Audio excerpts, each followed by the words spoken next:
And so let's get started. And I would say, as a very first start, take a couple of minutes. And for those who are completely new, just sit comfortably, and we'll spend a couple of minutes in silence to do a mini meditation, just to calm down our minds, just to be completely here. Just spend some minutes just breathing, focus on your breath. Try to let any thoughts of the day, put them aside for the moment. You can worry about anything that happened during the day later. Just concentrate on your breathing. Try to sit comfortably, to find some posture that is still and alert at the same time.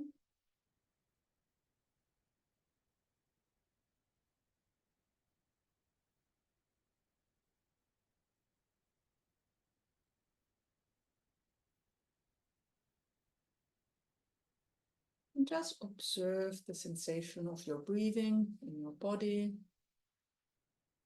You don't need to do anything. You don't need to control your breathing or breathe in any way or another. Just let your body breathe naturally. Focus on the sensation of the breathing at your belly or at your nostrils.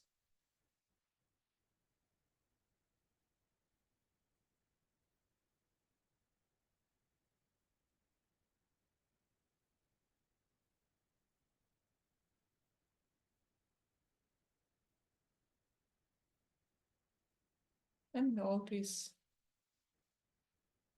as you sit here and breathe, how your mind hopefully calms down a little bit.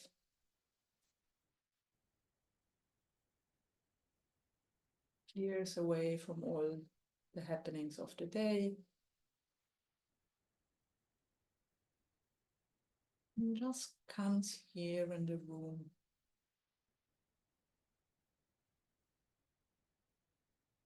Here on the cushion.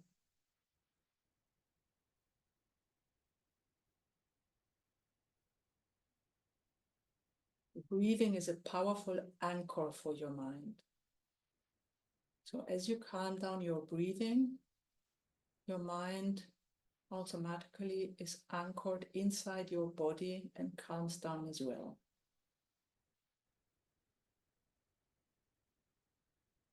So let the breathing guide you.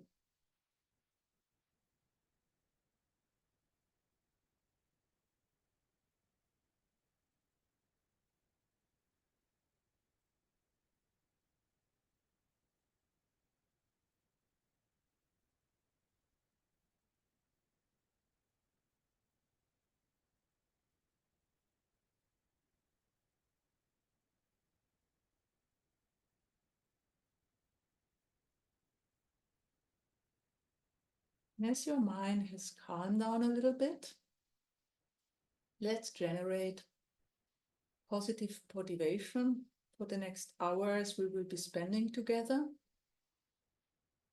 So those of you who are Buddhists and are used to take refuge are invited to do so in their own time, in their own language, in whatever way they feel comfortable. And otherwise, just try and generate positive motivation for being here tonight, for spending our time together. Make the sincere wish that this time spent together may help us improve our human potential and be of benefit for all beings, near and far. So please spend a moment cultivating a wholesome motivation for this session.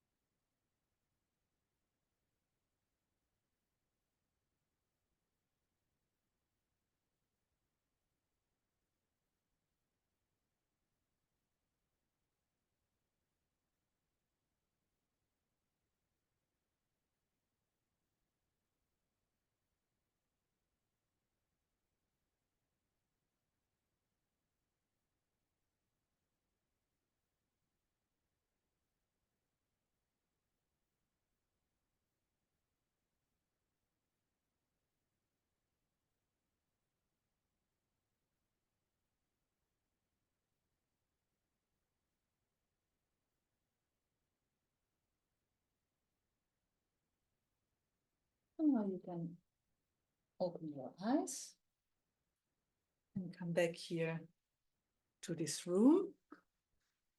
And whenever I say this room, please always think that I'm always also including the virtual room. So even if I don't say it, but when I say this room, you're also in this room with me tonight, or with us. So, and with this, let's start. We have a lot of material to cover, and I tend to speak a lot, so I hope I won't cover you with too many words, but I also want to make some room for some small reflection and discussion. You have seen the title, The Four Seals, the Foundation of Buddhist View. And the reason why I love this topic is because these four seals, they outline 4 points or 4 aphorisms, which are really the foundation of Buddhist doctrine. And this is the common ground for all Buddhist tradition. I mean, for those who are familiar with Buddhism, you may know that Buddhism has spread from India to many other countries, South Asia, Tibet, China, Japan, Mongolia, and in every country, Buddhism developed in a got its own flavor according to the culture that was present before.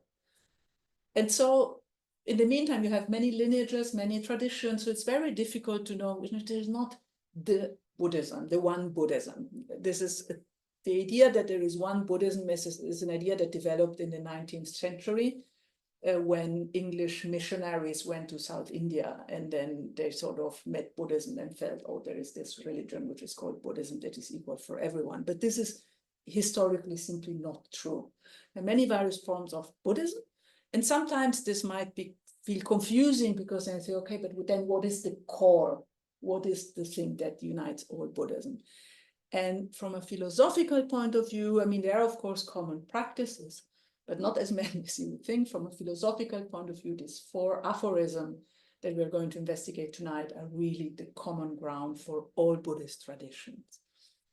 And I have them here. So we also had them in the title. So it's called all compounded phenomena are impermanent, all contaminated phenomena are suffering, all phenomena are without self, and Nirvana is peace. And we will see what they mean. They relate very closely to the Four Noble Truths, for the first teaching of the Buddha. But the reason why it's really important for me is that to explore this topic is that we have to ask ourselves, how do we define as a Buddhist? For those of us who identify as Buddhists. So if you think you're a Buddhist and you sit in the bus, what does, and someone is next to you in the bus. So what is the difference between you and the other guy or the other person who's sitting next to you who's not a Buddhist? And Buddhism takes a lot, there is a lot of emphasis on Buddhism, on the inner work we do. So it's not so much about wearing particular robes or having particular haircuts or having malas or maybe red bracelets that you got from the Dalai Lama initiation or whatever. So it's not about that. It's really, there is a beautiful book written by Tsongkhar Khyentse Rinpoche, who's a Tibetan master, very sharp mind, and he says, whatever you think that makes you a Buddhist, really what it is these 4 aphorisms or tenets. And by tenets, it means they are an established conclusion. So that means we hear these aphorisms, we think about them, we analyze them, we conclude that they are true for us, and then our whole behavior, our whole way of being is informed by them. No?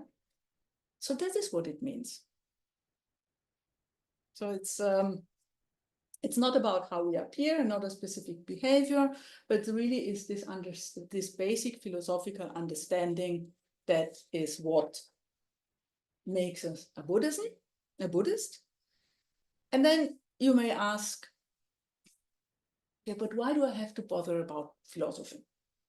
I want to meditate, I want to be kind to others, I burn my incense sticks, and I do my circumambulations or prostration or any other practice that we feel are wholesome. Why should I bother about philosophy at all? It's so complicated, so intellectual.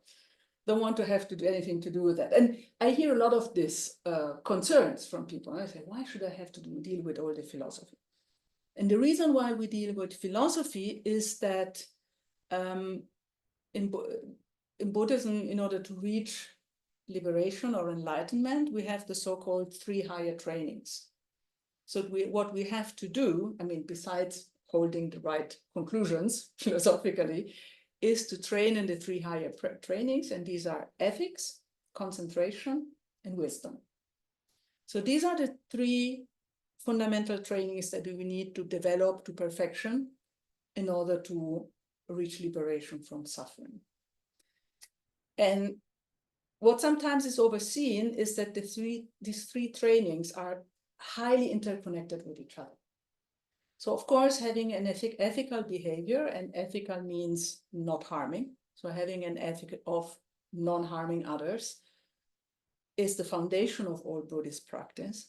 But in order to practice ethics properly, you need a calm mind, which you develop with concentration, and you need wisdom. You need some sort of philosophical understanding of what is an ethical behavior in the first place, right? And similarly, to develop concentration, you need an ethical way of life in order to have a stable life that supports you. And you need wisdom. You need to develop the right philosophical view in order to know what are you meditating upon in the first place. And then again, you cannot have wisdom without having ethics and concentration. But these 3 are really interlinked. And what we're going to look at tonight is more the philosophical view. I'm aware of that. I tend to be a bit intellectual. I love studying philosophy, but it's really important not to think, oh, I do my meditation and then I don't need to do anything else. And sooner or later, something will happen and I become a Buddha. It doesn't work like that. That's the bad news. So it's really important to call it, well, first, it's really fundamental not just to meditate and then behave unethical in the remaining time of our day. So it's really whatever, it's really good to do a meditation practice, but it's also good to cultivate an ethical behavior in daily life. And ethical behavior, again, means not harming others. And also cultivating some philosophical view to inform that meditation practice. Because otherwise, just practicing concentration is really good training, but you will only get that far if you don't have your meditation practice informed by some understanding of the nature of reality. So these 3 are really, really, really important. And without understanding the nature of reality, which is the wisdom part, which is based on studying philosophy, there is no way we can achieve liberation from suffering, which is the purpose of all Buddhist activities. So this is really important. Last point before we actually move into these 4 seals is, okay, where do the seals come from? What are they? So the 4 so-called 4 seals are mentioned in various sutras. Sutras are the original discourses of the Buddha. And there is a very old Pali sutta called Arising, where the first 3 seals are mentioned. And they are not called 3 seals, but they are called tilakkhana, 3 characteristics of existence: impermanence, suffering, and no self. So these are the 3 characteristics of existence, of reality, that are fundamental to any Buddhist understanding of reality. And this really applies to all Buddhist schools. It doesn't matter if you take Theravada school, which have a strong focus on individual liberation from suffering, or you take the most sophisticated Prasangika view as practiced by certain Tibetan schools. Regardless, the basic understanding of reality is based on these 3 characteristics: impermanence, suffering, and no self. And then later, a Mahayana Sutra called the Questions of the Naga King Sagara mentioned the 4 aphorisms of the Dharma. So this is the first mention of these 4 seals. And I would love to read the sutra. It's a bit late. We're running a bit late, but still I would love to read it because it's so nice and it's so auspicious to read it, and it's very short. So I will read it for you, and this is called The Questions of Naga King Sagara. And it says, homage to all Buddhas and Bodhisattvas. Thus did I hear at one time. The Bhagavan, which is another name for the Buddha, was dwelling at the place of the Naga king Sagara, together with a great assembly of 1,250 bhikshus, as well as a multitude of bodhisattva mahasattvas. At that time, the Bhagavan said to the Naga king Sagara, Lord of the Nagas, if one utters these 4 aphorisms of the Dharma, in uttering them, one is expressing all of the 84,000 articles of the Dharma. What are the 4? They are as follows. To fully engage in understanding the inexhaustible doctrine of the Bodhisattva Mahasattvas that all compounded phenomena are impermanent. To fully engage in understanding the inexhaustible doctrine of the Bodhisattva Mahasattvas that all contaminated phenomena are suffering. To fully engage in understanding the inexhaustible doctrine of the Bodhisattva Mahasattvas that all phenomena are without self. And to fully engage in understanding the inexhaustible doctrine of the Bodhisattva Mahasattvas that Nirvana is peace. Lord of the Nagas, if one utters these 4 aphorisms of the Dharma, in uttering them, one is expressing all the 84,000 articles of the Dharma. When the Bhagavan had spoken in this way, the bhikshus and bodhisattvas rejoiced greatly and greatly praised the teachings of the Bhagavan. So here you can see that and there's many other sutras that mention these 4 seals. They're called also Dharma Mudra or Chatur Mudra. There are different names. There are countless commentaries. So it's not that someone came and made up these 4 points and said, oh, that's a cool way of summarizing. So it's really the original teaching of the Buddha saying, okay, this is a very compact way to condense everything you need to know. Is there any quick question on this beforehand, before we actually start with the 4 seals? Yes, like the 4 noble truths also not followed by every Buddhist school? Yes, and the 4 seals are a philosophical elaboration of the 4 noble truths. So as we investigate, you will see that basically they're not different. And these 3 points, impermanent, suffering, and no self, are illustrated by the 4 noble truths as well. So the 4 noble truths are the very first teaching that Buddha gave after his enlightenment. And then he gave many others. It is said that there were 84,000. That's why the 84,000 articles of the Dharma. If they were really 84,000, it said there were 84,000 teachings of the Buddha. And then he sort of condensed these 4 seals. So the 4 seals are more a philosophical description of the 4 noble truths. The 4 noble truths also relate a lot to the path and how to reach actually the goal. And the online people are okay. Anna has a question. Yeah, go ahead. Hello. I don't know if it's applicable, but which turning of a wheel was that particular teaching given in? First, second, or third, would you say? Yeah, well, the Pali Suttas normally are related to the first turning of the wheel. So I would say the first turning of the wheel mentions this Tilataka, the first 3 characteristics. Yeah. The Mahayana Sutras, they refer to the second or the third turning of the wheel. It's difficult for me to say. I would probably say something the second or the third. Thank you. You're welcome. And for clarity, how many years would you assume that would be between those 2 sutras approximately? Do you know anything about that? This is a difficult question because we tend to think of the Pali Suttas as the older sutras, and so there are different canons with sutras or discourses. So the Pali canon is normally assumed to be the oldest one, and then you have the Mahayana Sutras, which are newer ones. And there is huge discussions about which sutras are authentic, which are not authentic. I'm not going to go into that. For me, the point is, all teachings of the Buddha were transmitted orally. Lord Buddha didn't write any sutras. So they were transmitted orally and written down at a later stage. So some suttas appeared around around 100 years after Buddha's life. Some appeared much later. And then you could argue, well, were they just written later? Did they appear later? So where do they come from? The truth is, we don't know.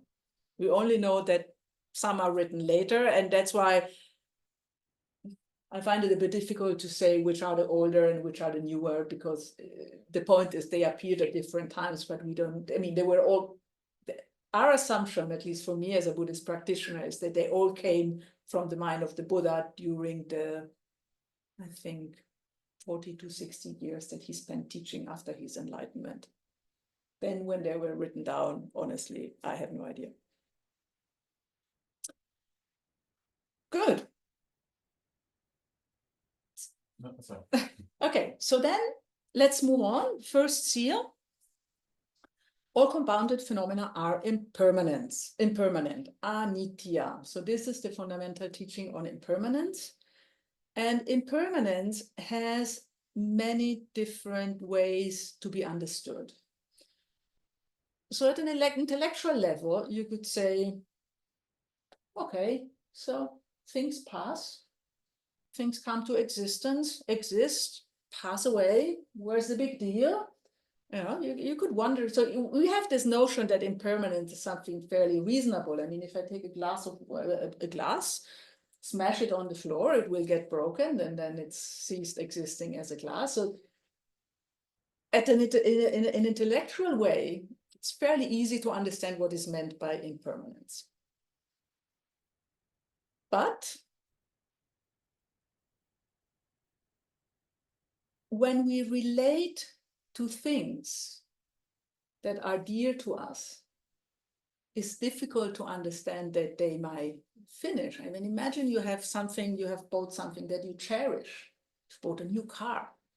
Oh, shiny, new. I like cars. So you spend all your savings in a nice car. You buy this nice car, it's shiny and glossy and you love it.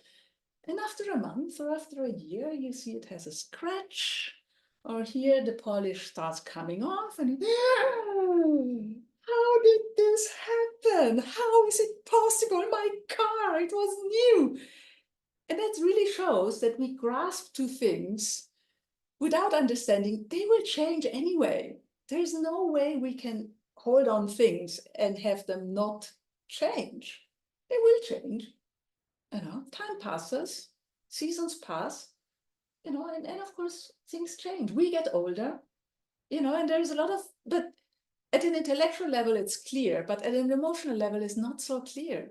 I mean, think of yourself, how when we get older, I mean, of course, the first thing is that I'm not getting older. I still look like I looked 5 years ago, or 10 years, I still feel so young.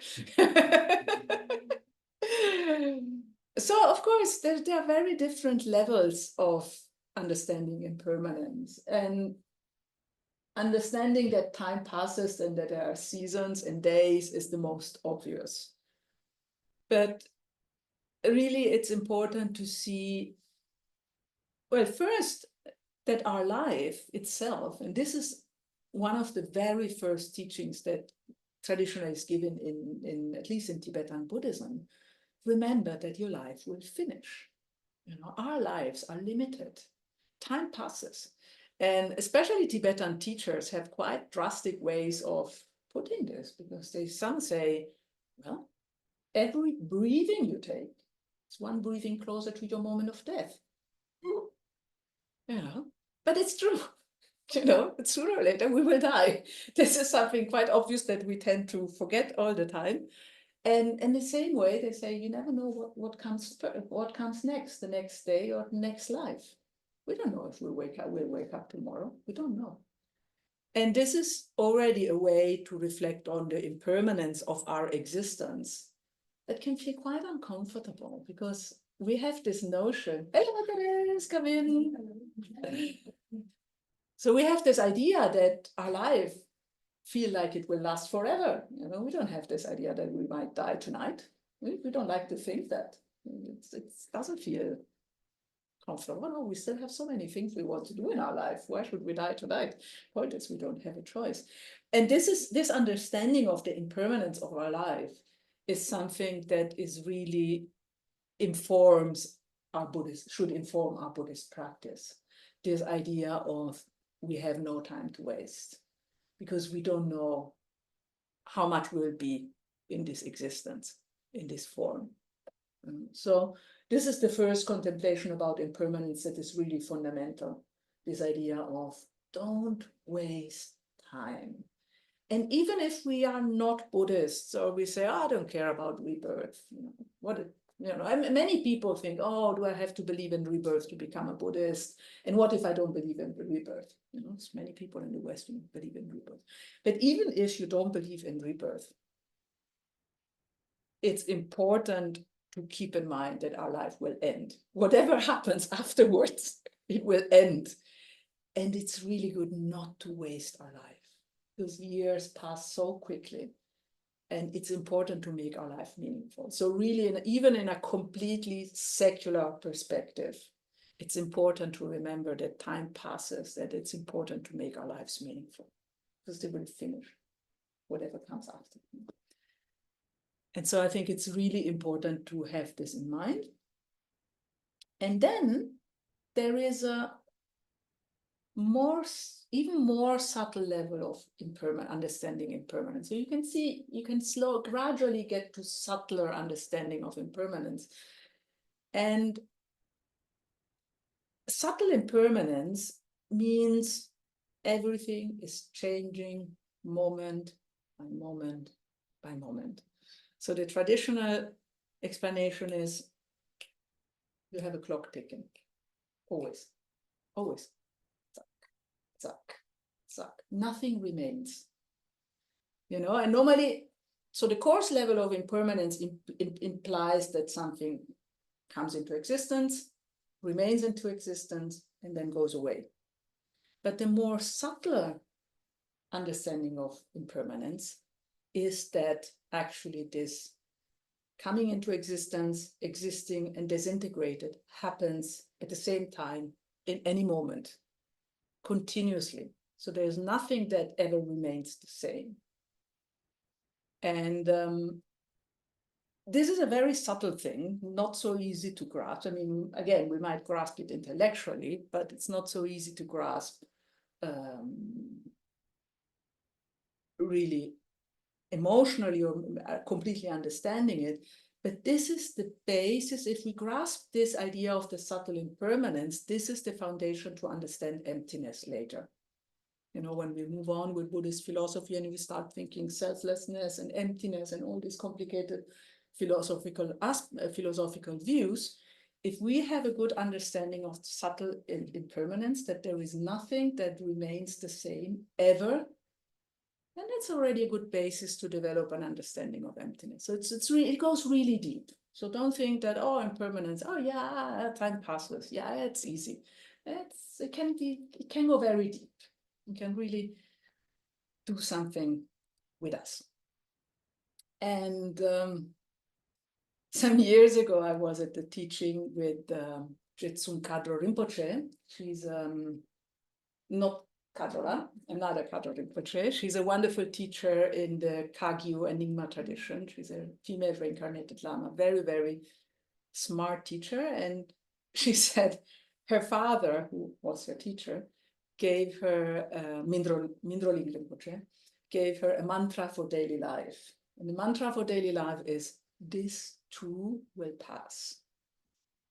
To remember impermanence. Because we tend to think, oh, this situation is so terrible. My best friend left me. I lost my job. I'm sick. I mean, whatever negative situation we find ourselves in, our feeling is this will remain like this forever. We'll be miserable forever and ever and ever. But the truth is, this too will pass. And thinking like this really helps to let go of a lot of tension and misery that we might experience in our everyday life, as life sometimes get mean with us, and it helps. So I always found this instruction with mantra, this too will pass, really helpful. And with this, before we start our discussion, In order to not make it only an intellectual thing, I would ask you to do some 10 minutes of analytical meditation. That's why please have a comfortable seat again.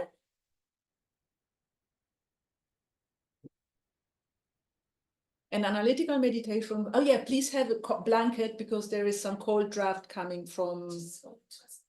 Absolutely. So yeah, you can sit on the bench, wherever, and please help yourself with blankets if you wish, because there is a cold air draft coming from the window and from the door. So make yourself comfortable, make sure you're warm, and you can sit on the bench as much as you want, really. There is absolutely no expectation. The expectation is that you sit comfortably.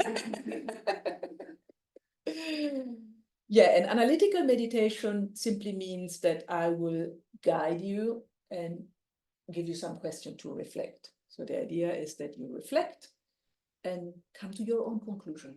So don't, try to reflect and come to your own conclusion, not my conclusion, because it's your meditation. And whatever conclusion you find, it's yours, you own it, and it's really valuable because it's yours. So, take again a couple of minutes.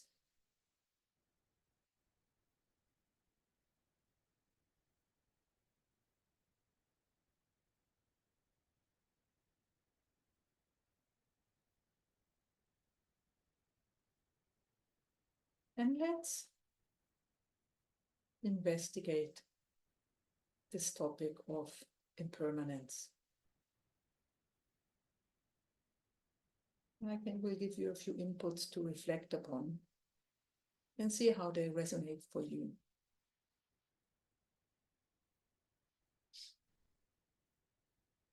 So look back in your life from the time when you were a child until now.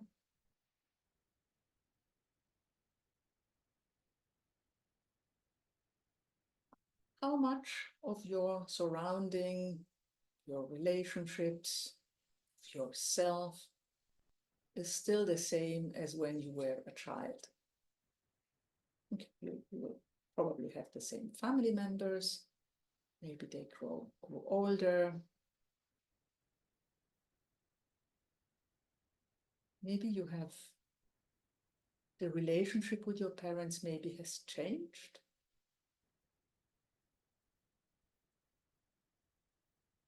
Or your friends from school, maybe they're no longer your friends. How did relationships evolve in your life? How did they come and go? You met new friends, new colleagues, new partners or spouses. Look back at all the change that has happened in your life.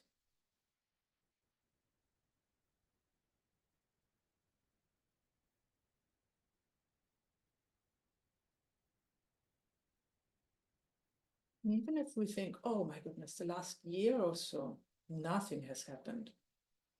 But look closely.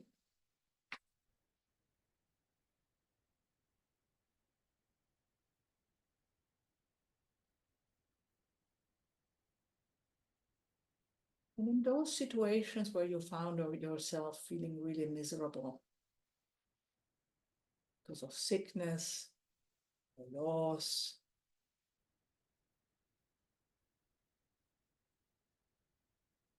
how did it feel at that moment?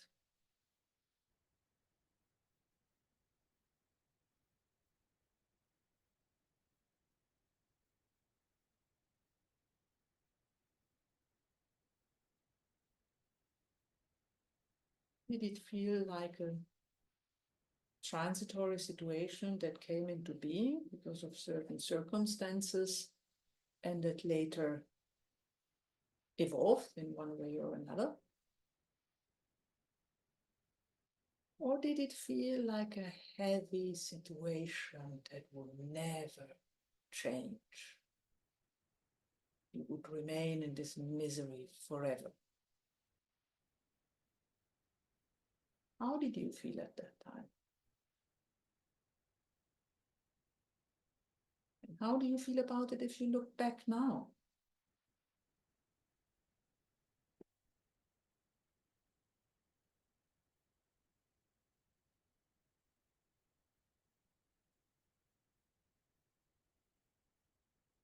Maybe the situation that was miserable, felt miserable and felt like it would never end, eventually evolve, and you find yourself grown, developed because of this difficult time that you had and that passed away. So maybe even your judgment of that situation can change.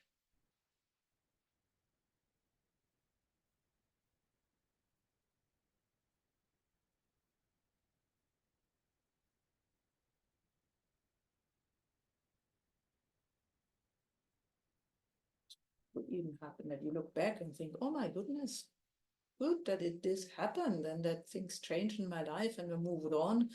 And now I have a much better job or a much better relationship or a much better life situation, which I would have never had if I was stuck in that old situation.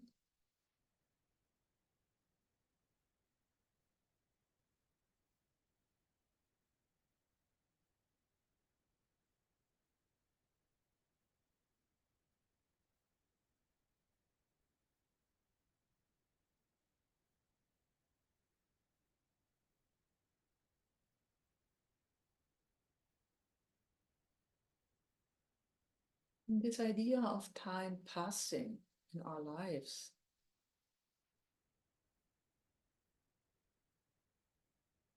does it feel scary? Like, oh no, I don't want time to pass. I want things to remain like they are forever.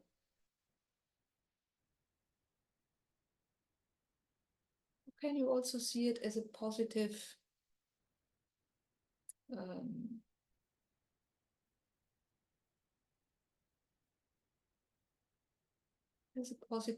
input, grow and develop, and to make something meaningful in your life as long as you can do it?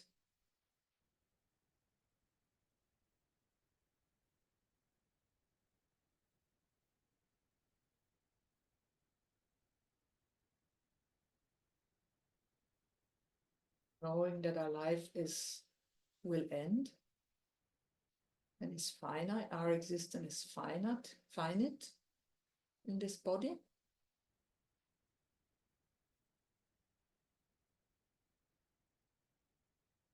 How does it make you feel?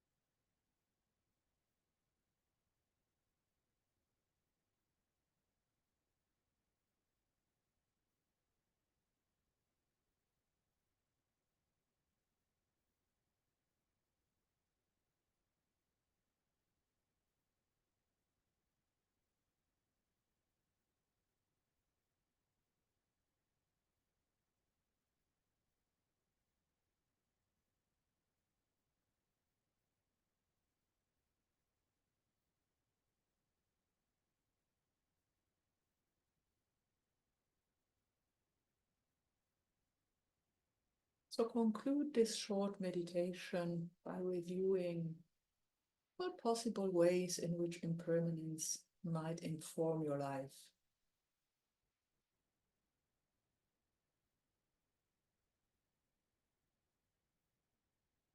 How having this understanding of things continuously changing might be beneficial for your own personal development or for developing your own potential.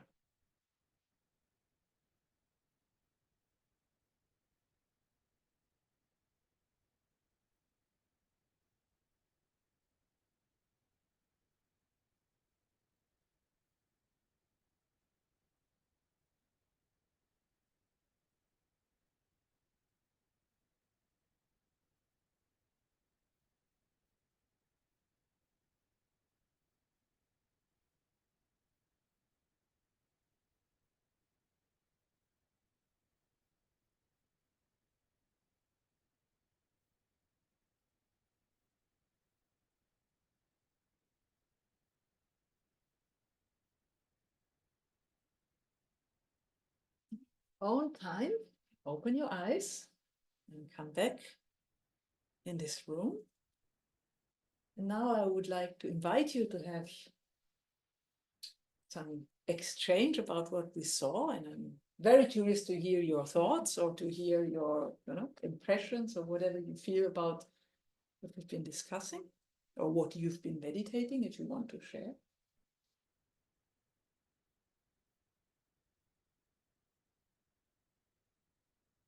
Sam. It's in a way very relieving, because there is kind of everything will end, so what should we do? Something more nihilistic talking, Yeah, right? yeah. But at the same time, I kind of like just like was thinking about several steps, as you said, from the life, and I work like on healthcare, and basically just like this intention that like diseases will also cease. Mhm. They also, because we tend nowadays to recognize like the chronification of things, that they will have to last forever. We accept that, Yeah. and we do not ask at that moment, will this really be like this? Yes. Because it's very strong. It's very strong. Very strong everywhere. Yeah. And just that feeling of thinking, okay, diseases will also cease, they will also stop, and hopefully they'll stop before. Before you stop, yes. Before I stop, or everyone stops, and that kind of like feeling was kind of like very soothing, and it was kind of very like feeling a very kind of energy and leading to something very nice. It's a very beautiful perspective. Thank you for bringing this in, because I think especially working with healthcare or with people that suffer from diseases, or even ourselves, when maybe we had some diseases and thought, oh, thought we are caught in this situation, but especially chronic diseases, if we find a way, I mean, sometimes we have no other choice. I mean, the disease is there, and like you say, it might be there for long. And then yet we still have the opportunity to change something. And even if it is our relationship to the disease, that we might learn something from it, or we might change our judgment, or we might learn to accept things as they are. And sometimes it might be a opportunity to grow. And then especially, the confrontation with diseases, with long diseases, it's can be very painful, but also very helpful for growth. Yeah, thank you for bringing this in. I was thinking of having things or possessing things that like sometimes are like being successful in worldly terms. Sometimes I feel like what did I do in my life so far when I compare with other people, or also when I see that I live in a one-room apartment since a long time, and my sisters and many other people have houses. And sometimes I feel a bit under pressure, like feel a bit bad about myself. But then when I think like everything will anyway pass, so I think it's much easier if you have less and if you worry less. So I think that feels very comforting, that like it really doesn't matter what you have or what worldly success you have, it will pass anyway. It will pass anyway, and this is such a good point with relating to attachment. And especially in the Pali tradition of Buddhism, attachment is seen as really the root of what causes us to accumulate negative karma. Well, the root is ignorance and having a wrong understanding of the nature of reality, but then this manifests in having a strong attachment to objects or to persons, and especially in our materialistic society. Oh, what we own, our material possessions, are everything. I mean, as I said, I used to have a car, I no longer have a car. But when I bought that car, my car, and then the first crash it had, it was a nightmare. And the thing is, I mean, look at all the natural disasters. And people spend their whole existence building up beautiful houses, and then sometimes they're destroyed. And it's which is hard. But yeah, especially considering our possessions. And anyway, there is this idea, when we die, we go alone. We cannot take anything with us. We go naked and we go alone. There's nothing we can bring with us when we die. And this is also a tough learning, because all the material possessions in the end, what good are they?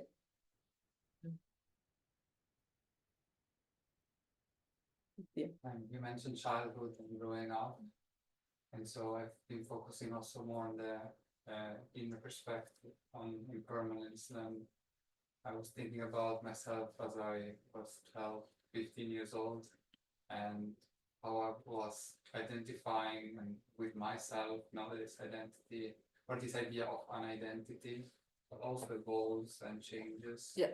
As we are students, and then we become professionals. Am I a dentist? Am I, a person that likes chocolate, or at some point not anymore? So that this constant evolution and this impermanence allows also us to grow, because almost if we were always the same, it would be so boring. And we will come back to that with a third seal about no self. This is so good. Anyone from the online people wants to share something?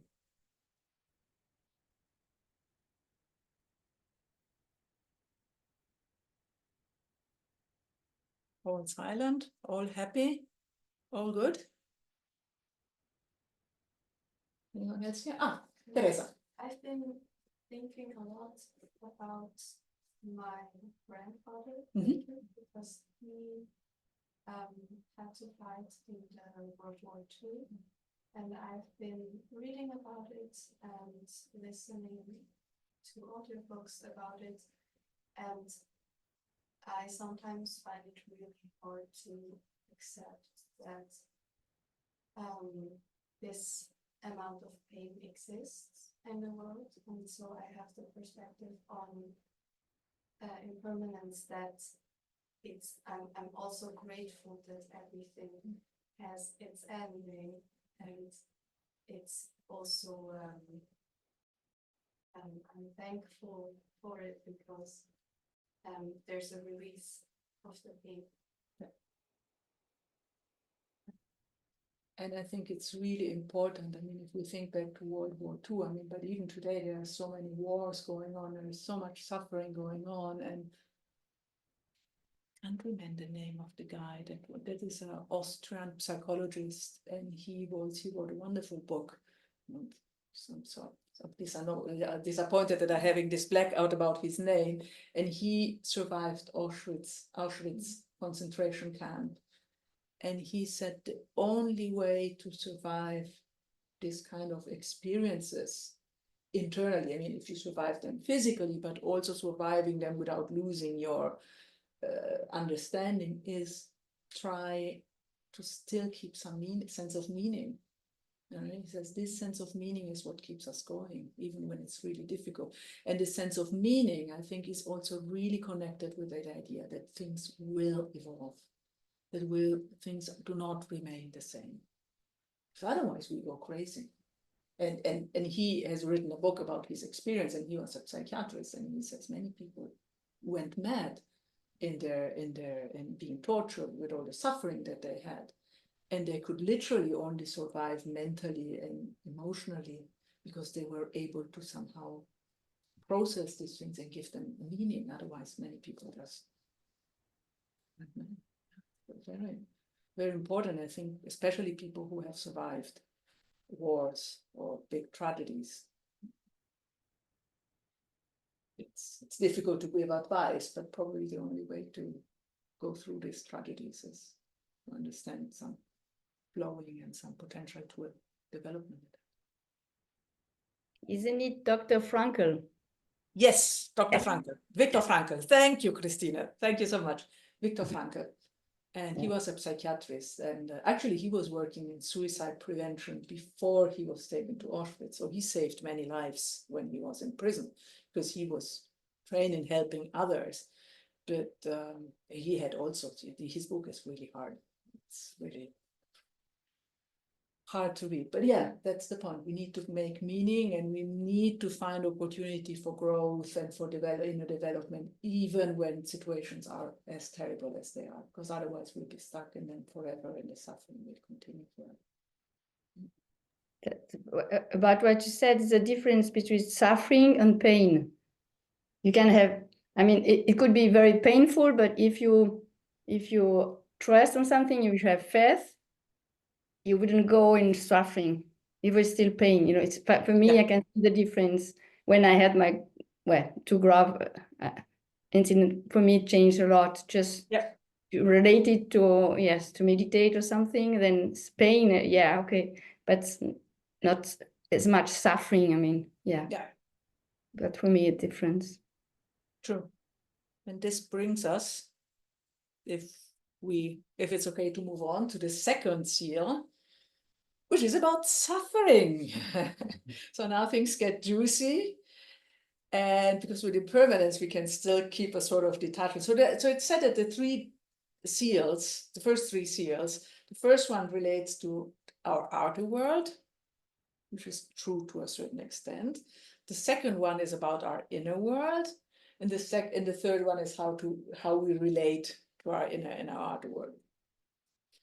I find they all three relate to our inner world in a way, but the second one is juicy, and it says all contaminated things are suffering.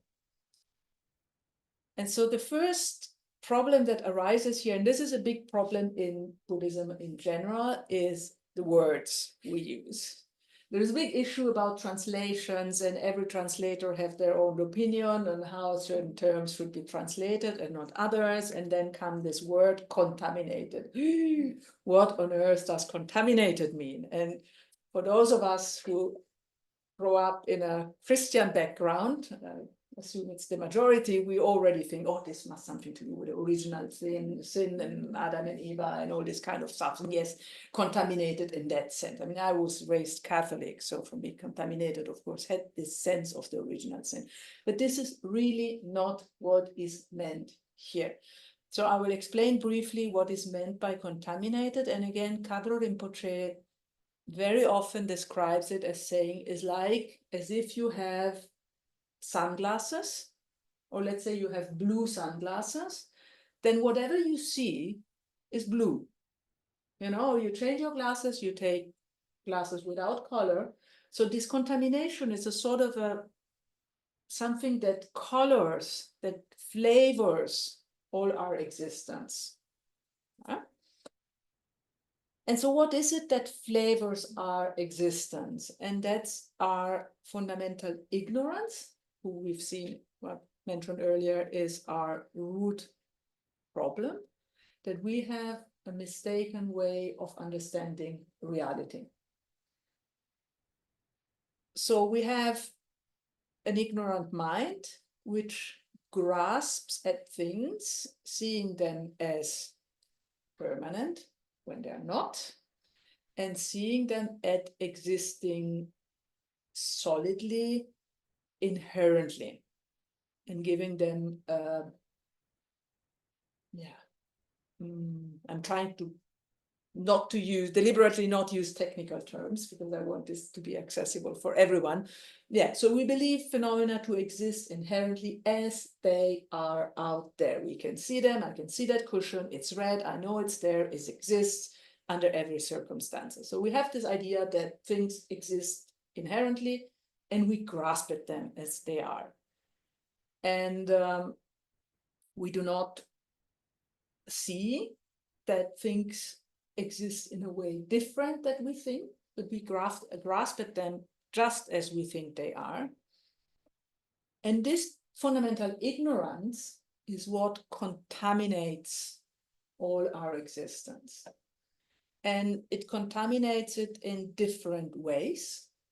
So it contaminates them, again, you have coarse contamination, subtle contamination, so you have different levels of understanding this. The coarser level is that we see things. Let's take the example of my beautiful car, which I no longer have. And that's the most beautiful car in the world. No car is as nice as that. And I have this attachment to this car, and I grasp at it. So it's really my precious car. This car will make me happy. If I spend all my savings in it, it will make me happy. because it has some magical power to make me happy. Of course, this is completely illusory. This is completely delusional. And this is what Lama Zopa Rinpoche says all the time. We are completely delusional in the way how we relate to things.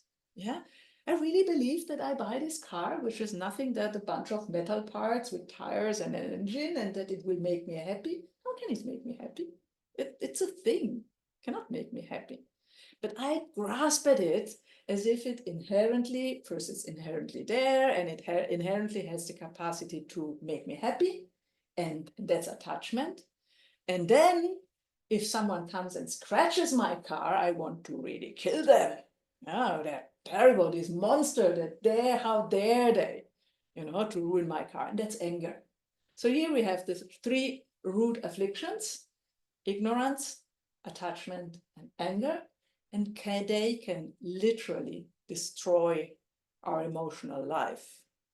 So because we go through life with this clenched fists, with this wish to control things, which we cannot do anyway, because things are out of our control, but we don't see this.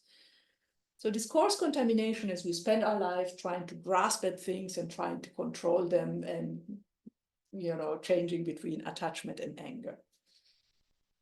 And the more subtler contamination is that if we believe in if we accept the view of rebirth,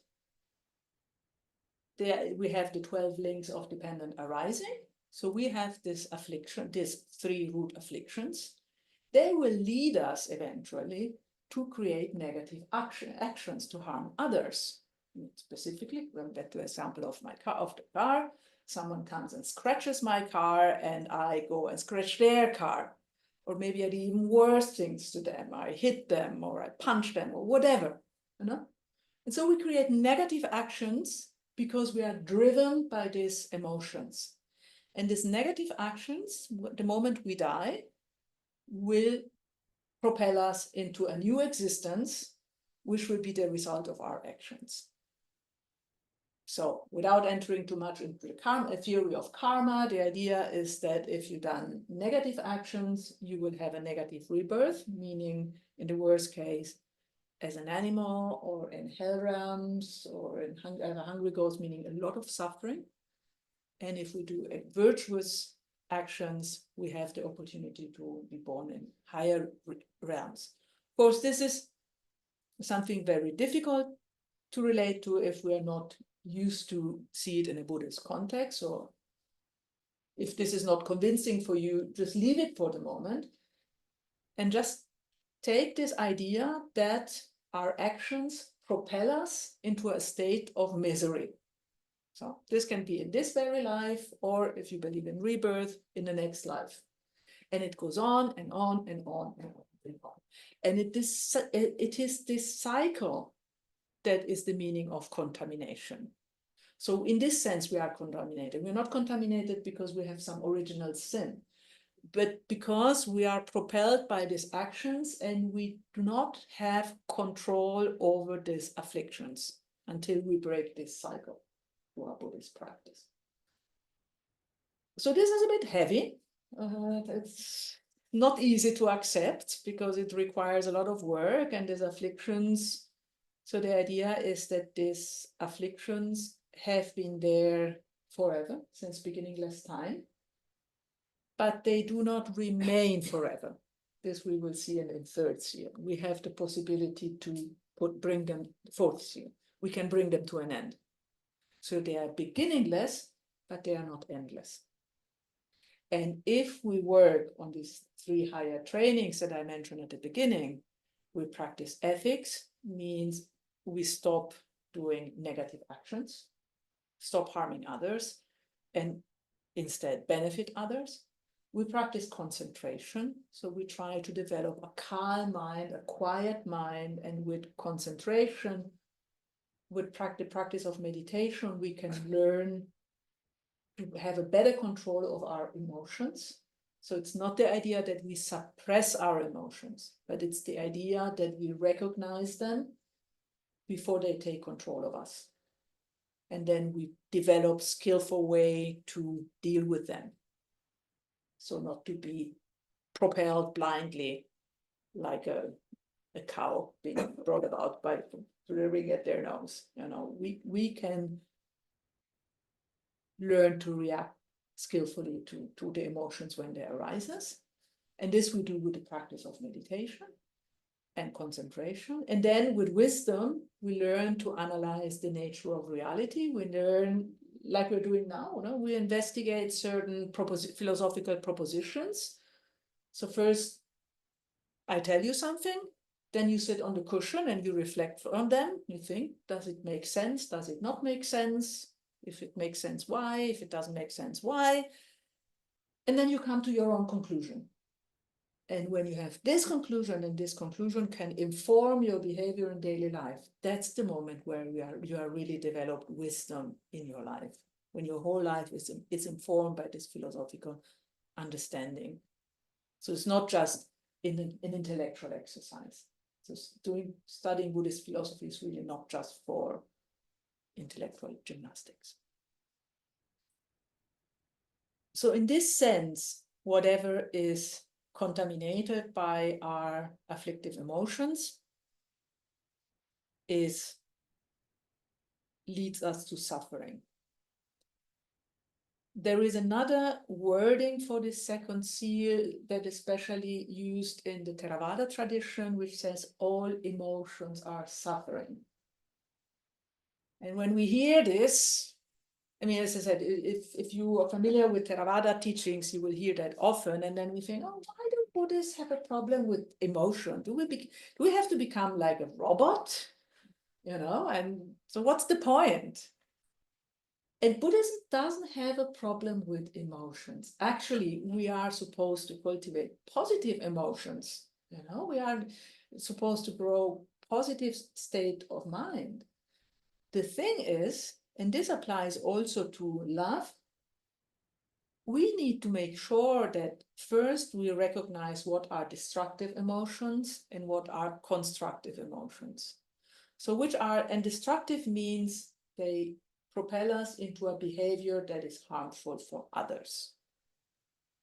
Whereas constructive means they drive us towards inner growth and being kinder to others. And they drive us towards a behavior that is of benefit to others and also to ourselves in the end.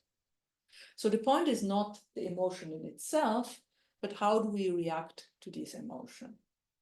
How does this emotion influence our behavior in daily life? And for this, meditation is really helpful. And Viktor Frankl, who was not a Buddhist, he really said, between a trigger and a response, there is a space. And in this space lies our freedom of choice. And this is exactly that. If we can manage with practice of meditation, with reflecting, with making a commitment to an ethical behavior, we can really see, oh, I'm triggered by someone. That person really makes me angry. But you stop, hang on a second. How do I react to this anger? How do I deal with this anger? Can I stop the impulse to go and hit them or do anything that might be harmful to them? And if we manage to enlarge in this space, this is how we grow and learn to be skillful in how we deal with our emotions. So we're not propelled by our emotion into suffering. And this is the moment where we can really develop our human potential and have in the long term less suffering, both in this very life and ideally also in our future lives, if you believe in that. So this is the correct way to understand all emotions are suffering. So really it's a mistaken belief that Buddhists are supposed to have no emotions. That's absolutely not the way. I mean, look at His Holiness the Dalai Lama. He smiles, he makes jokes, you know, he's not a roboter. And all the many great teachers, you can see them, very persons which are very lively, very engaging with others. So it's not that it's forbidden to have emotions, but we are supposed to deal skillfully with them. And so with that, enough talking. I would say let's do another round of meditation and then we can share a little bit more.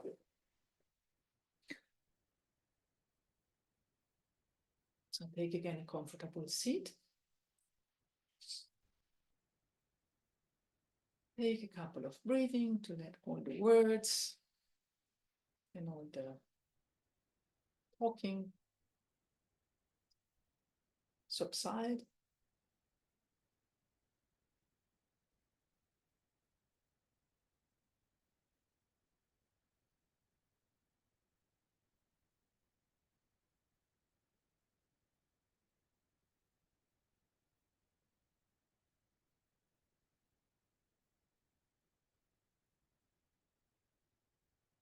And as our mind has calmed down, at least a little bit, I invite you to think of an emotional episode you had,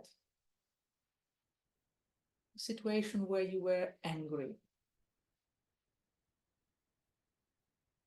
Think of that situation without judgment, just think back to that situation. Try to take a situation that you can deal with easily, so not too deeply triggering for you, something you can work with for the next 10 minutes.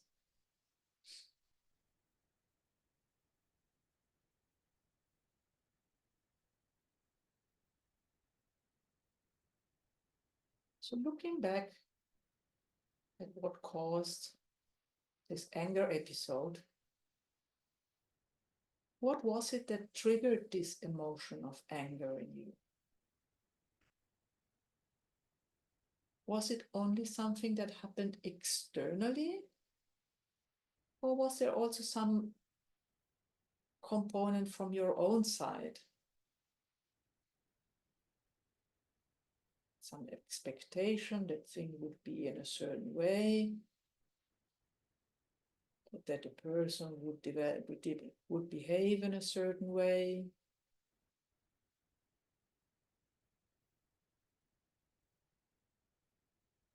Or in a different way than they did. Was there an expectation that things should be in a certain way and not another? How much of your anger came from outside? And how much came from your own expectation and mental construction of that situation?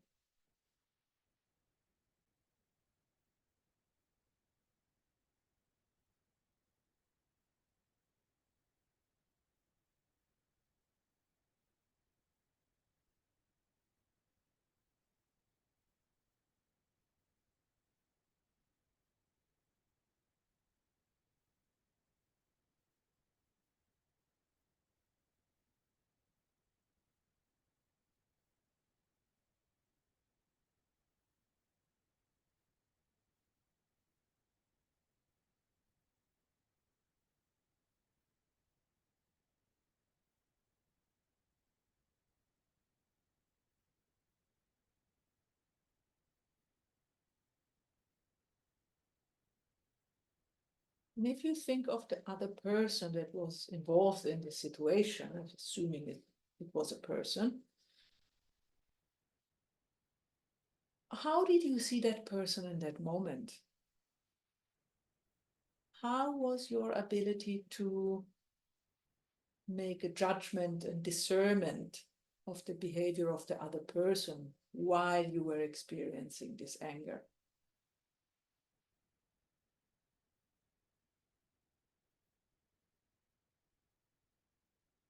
Do you think that you were able to have a sound discernment of that situation? Or were you caught up in the coloring created by your emotion? How did that person appear, the other person appear to you in that moment?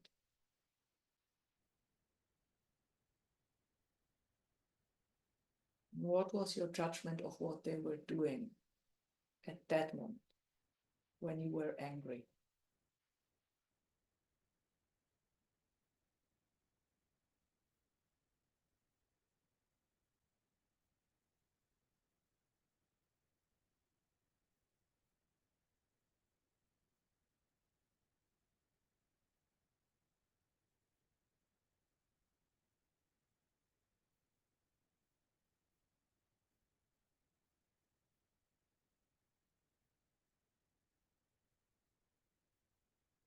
And how was your reaction as a result of your judgment of that situation?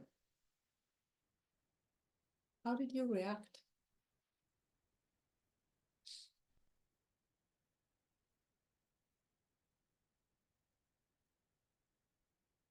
What was your mental state after that situation? Did this situation lead you to a happier mind? How did you feel afterwards?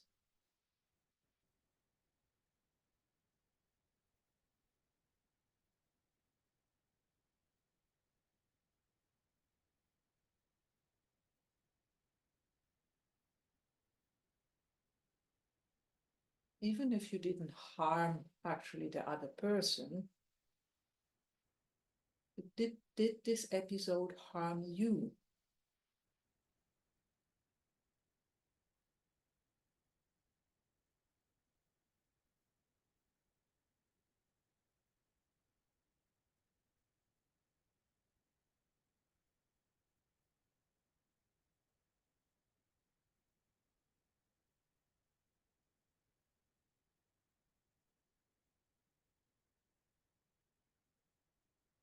How long did it take you to come back to a peaceful, calm mental state?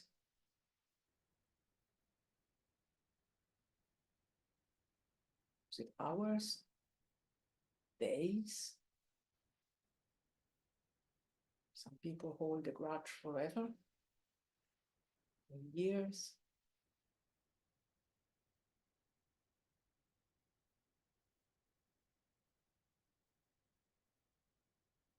What does it do with us if we hold a grudge? If we're stuck in this emotional cage that we can trigger again and again and again. Keep on thinking again and again to that situation. Or that person did this or that. Grrr.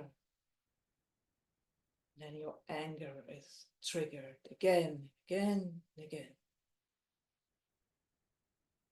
What does this do with your life quality?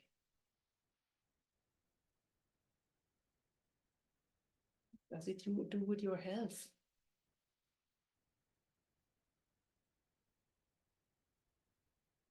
What does it do with the way you see the other person? With your judgment of the other person?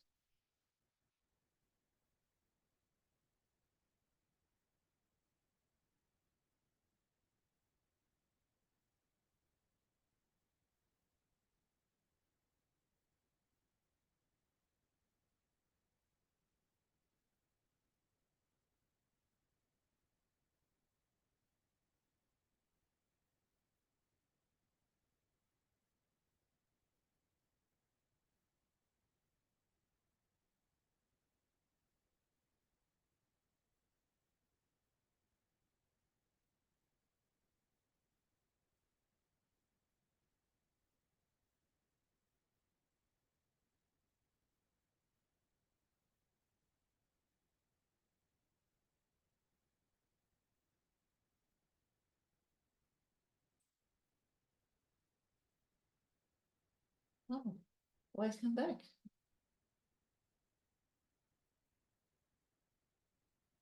Anyone want to share anything?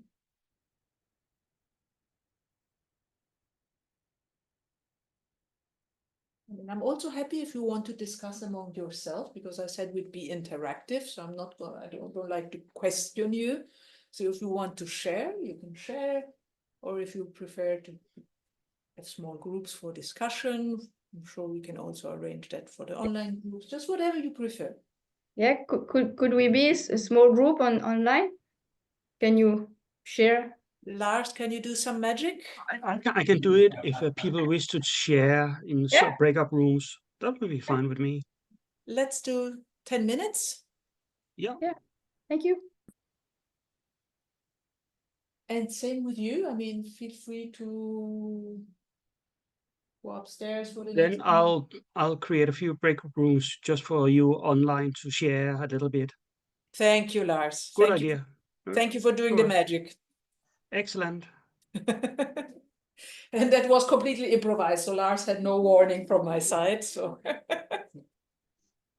It is about the meditation or in general? Whatever you prefer. And we can stay here in the room or whatever you prefer. So the online people are doing their own discussion and we can discuss, or you can do, yeah. What's impressive in this type of situation is how much is, if not exclusively, it's from inside. Now you say like, pay attention to the situation. It is about the situation, or is what it like do to you, and it's not like 100% me. Yeah. 100%. But the other person doesn't have that intention. That can happen. Yeah, no, Yeah. in this, Yeah. sometimes of course there's like from a collision Yeah. to persons. There's like in this situation was like, so my interpretation of what was happening make me Yeah, exactly. So it was a completely wrong interpretation of the situation. not really, Uh-huh. but so it's always the same. So like when we were like doing some group meditation, so my mom starts to talk too much, a lot. And then I start like, give space for other people. Yeah. And not just give space for other people, like, so, like is a where someone internalized their own situation, and then she talks about her over, and everyone has to listen to, instead of having the time for its own, right? It's like in this meditation, you guide us. I start to talk loud. Mhm. And of course, she doesn't do that for angering people. Yeah. Right? But like, Shut up! Yeah. And sometimes it's almost like a dysfunctional way of our mind to work in a way, because we want or we expect the world to be as we want or we like, and maybe there is also like the difficulty of challenging to accept reality as it is, and trying to always judge and always accept something different. I think maybe it's also related to that. I mean, at least I see it. I mean, I do it, and that means misunderstanding or just we create with our own mind, also suffering and anger. I think resentment causes dehumanizing the other person Yes. and reduce your empathy.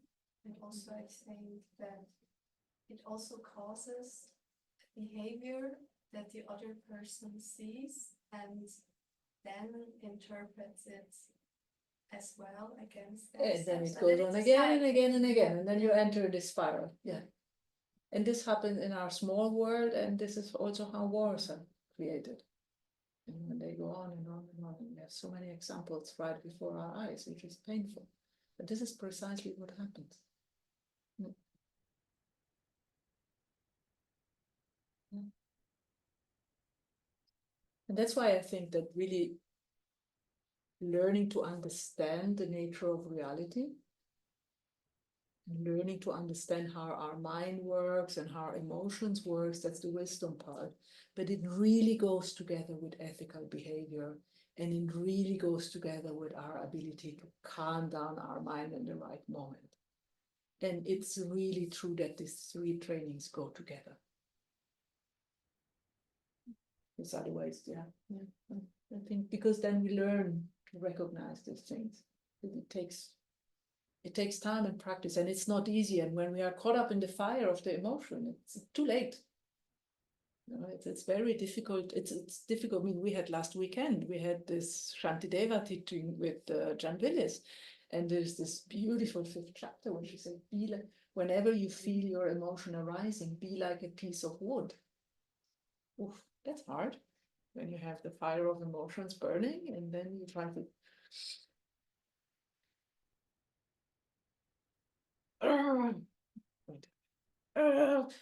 but in the end, it's a practice. And it also requires a lot of kindness towards ourselves. Because generally when we have strong emotions, they also relate to maybe some traumas or suffering that we've experienced early in life. So it's really important to learn also to be gentle to ourselves and not beat us up for having certain emotions. We do have anger. We do have sometimes emotions that we are very ashamed of. We might be envious or jealous, and they're not nice. And I think it's important to understand that they are part of our contaminated nature. And yet there's something we can do about them, so we are not caged into misery forever. And I think it's wholesome to learn to see the things in that way.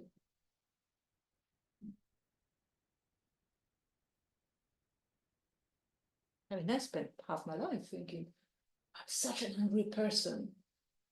And it's precisely this label, and we'll see that with a third seal with no self. We label ourselves as angry. I am an angry person.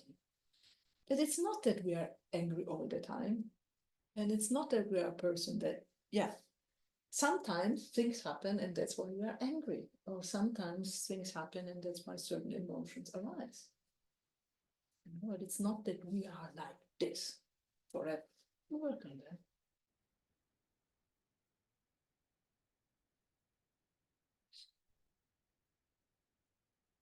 I'm thinking about the situation where I asked someone for something, and for me it was like very natural or very clear that in this situation this person should do this, and for the other person it was like, I think, triggering something from their past or past negative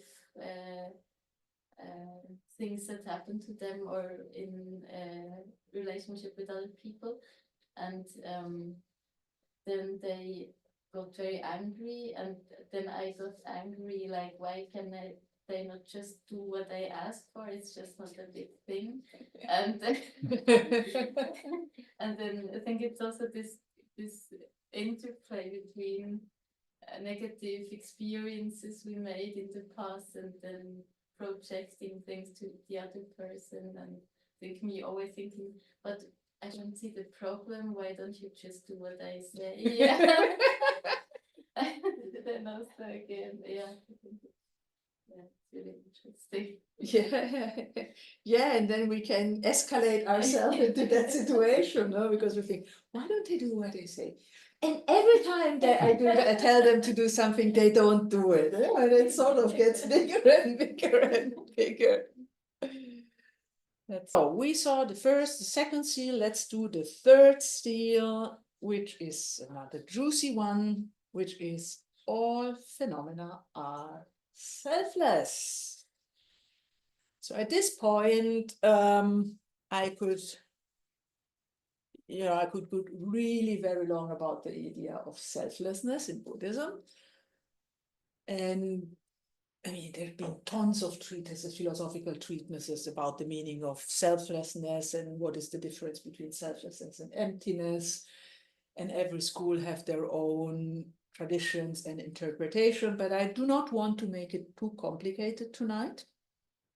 And I want to go back to the meaning that is really shared by all Buddhist schools. So don't expect any sophisticated prasangika explanation, because that's what not we're here for. So the common understanding for all Buddhists of what is selfless is an Atman. And that is the thing where Buddha was really revolutionary. Because a lot of the idea that we discussed before are ideas that are shared also by other religions in India. But it was really this realization of selflessness that sets Buddhism apart from all other religions. And especially in the context of the time of the Buddha. So there was this in the Hindu religion, there's a strong idea of the Atman, which is a soul. And even in Christianity, we have this idea of a soul. And I've learned that there are many parallels between the Indian concept of Atman and the Christian concept of, I don't know, maybe also Jews or Muslims have something like a soul. I don't know, I'm not familiar. But anyway, the Christians have soul and the Indians have Atman. And this Atman is a sort of a permanent soul that moves from one body to another, reincarnates again and again and again. And so the idea of the Atman is that there is a self, a person that is permanent. So let's call it a soul for the sake of simplicity. A soul that is permanent, so it never changes. It is unitary, it's one, it's monolithic, and it's independent from the aggregate. So it goes from one body to the other. No? Talk, talk, talk. And Buddhism says nothing of that exists. So that's anatman. And that for those times was shocking. Because people say, what? What are you talking about? So that for the Hindus, for the Hindu guys, was really shocking. He's negating one of the most sacred things. And so really this thing is the idea that there is no, and we will investigate it in our next meditation. So this first level of understanding selflessness is that there is no soul that never changes. So it's always the same. So let's say we have the soul of Francesca. So it's Francesca regardless what happens. It's always the same. And it doesn't change, it doesn't evolve. And it's unitary, so it's a monolith. That's why when I said earlier, I'm an angry person. So you could say the angry Francesca. Angry all the time, under any circumstances, and angry forever, never changing. So Buddha says, this doesn't make any sense. Because that's not how we are. You know, and the other thing is it's independent of the aggregates. So whether I'm born as a dog or as a human being or as a god of the higher realms, it's always me, disguised in another body. And this is again not refuted by Buddhism. Because they say, yes, we are reborn, but every time we are reborn, we are something different. So it's not that in my next life, say, as a dog, hopefully not, I am Francesca in the shape of a dog. Now, in the next life, I will be a dog with everything that relates to that. So there's not the idea that Buddhism completely refused this idea of this self, which is independent from the aggregate, from the body and mind. It's a bit of a difficult notion and requires a bit of chewing on. So this is why it's a bit difficult to present it at this late hour of the day and in such short time. But let's take it like this for the moment, and we might investigate later in the meditation. So that's the first sense of selflessness. And the second, which is a more subtle sense, is the lack of a self-sufficient, substantially existing person that is in the same entity as the aggregates. So that means that inside, so I'm sorry, first, what are the aggregates? Maybe I should explain that. Sorry for that. Sorry for using technical terms. So the aggregates is another word for body-mind. So normally when you talk about a person in Buddhism, but I think this is not just in Buddhism, it's Indian philosophy in general, you have the components of a person are the so-called the 5 aggregates. So it's like 5 heaps. And the first is body, is our physical body, first aggregate. And then you have the other 4 that relate to our mind in some way or the other. The easiest way to explain it is that it's the body and mind, the combination of body and mind. And which makes up ourselves as a person. And the idea is that this body-mind that makes us as a person, inside this body-mind, there is a boss or a controller, someone, a little homunculus or a little tiny human being that is sitting in the control center and controls everything. So that's the subtle selflessness. No, there is a little self, there is the true me that is there and controls everything we do. And Even neuroscience has demonstrated that this does not exist. They've made so many investigations of the brain and brain scans or whatever, they couldn't find anything. Even in their neuronal structures, there is no hierarchic structure in our neural connections in the brain. Our sense of self is generated completely independent of what we experience. So it's a sort of like a hologram that is created by our experience. So we experience things. Of course, we have an experience. We have a subjective experience as a first person. And then out of this, what we experience is created a sense of self. But this sense of self, according to Buddhism, is not permanent. It changes all the time. It's not fixed. It's not static. And it's certainly not something that is outside our body-mind complex. It really relates to our experience. So yeah, it's a bit of a difficult concept to grasp. And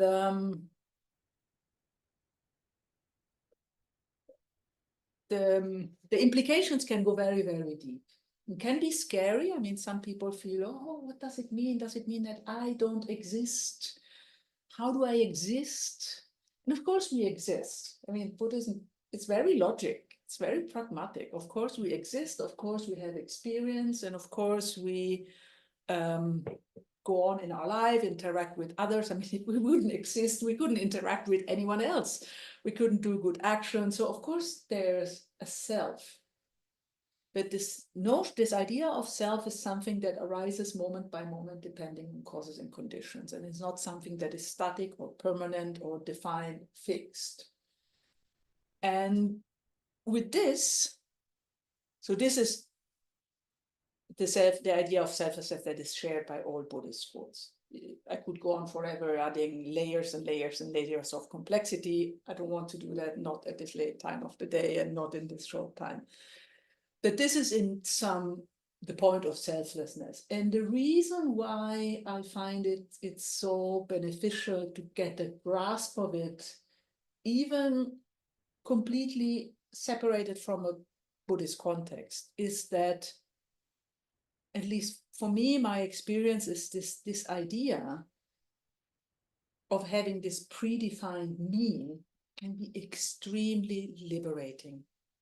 Because then suddenly you can let go of your fixed ideas about yourself, because they are only temporary. So if you think, and I guess that this thought might not be unfamiliar to you, that you think, oh, I'm a total mess. I keep on screwing it up. I'll never get anything done. I'm such a disaster, and my life is such a mess. And this is the way we perceive ourselves in this moment, but it's not our fixed self. We have the potential to develop in any way we can do if we apply practice to it. So our sense of self is really related to our experience, and we can shape it.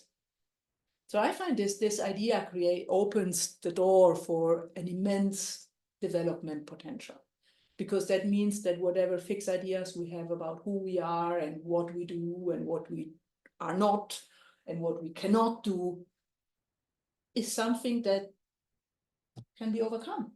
There's no real basis in ourselves at any impartial, objective basis that justifies our notion that we are a complete mess or that we are Superman. We can turn it also in the other way. And this can be scary in a way, because it sort of feels like, ooh, okay, so we don't have fixed points to grasp to. But it can really be beneficial in the way how we understand our own personal development, because it means we are not chained to our understanding of what we are and who we are. And again, this is very, very briefly an extremely profound topic. So I'm sorry if I'm being so superficial, but I hope at least to give a glimpse of it that can help us work with it. And that's why let's start with some meditation again. Take a comfortable seat.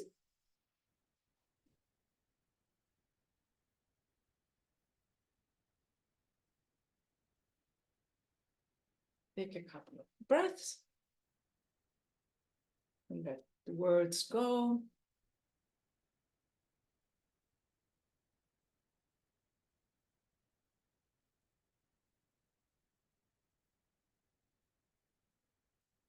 And then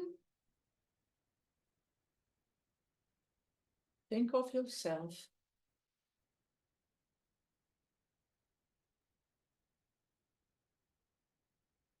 and think of yourself as a child. Yeah, go back in your life, think of yourself as a child. And of course, the child is still you. So there is a connection with that child. It's not that it's a different person.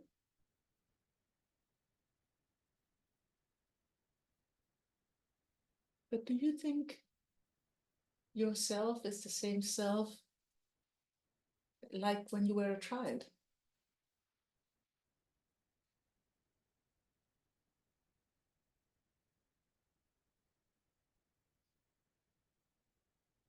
Do you think that all you learned in school, all your experiences in your life, good and bad, whatever you experience in your life, do you think it's possible that they didn't make any change to yourself? Do you think it's possible to remain the same throughout your life, regardless of what you learn and experience?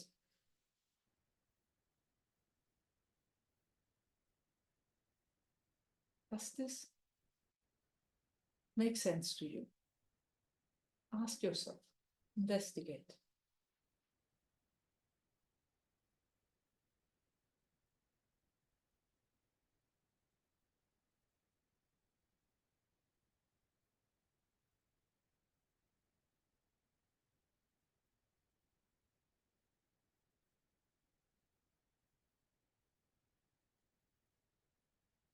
Or how do you feel with the idea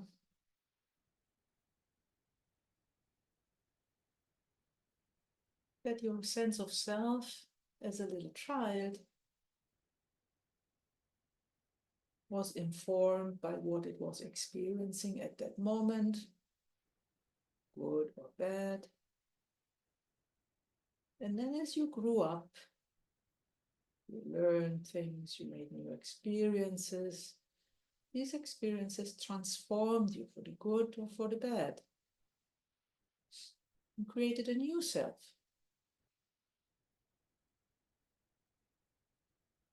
But it's still you.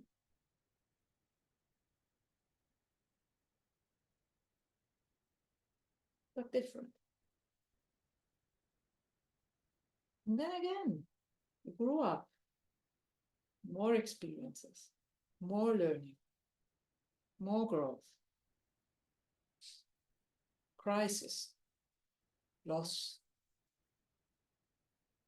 more growth.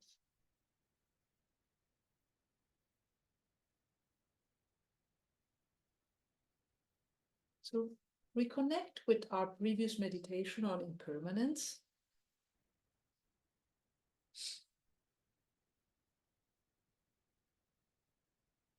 And see how this ever-changing experience that was your life,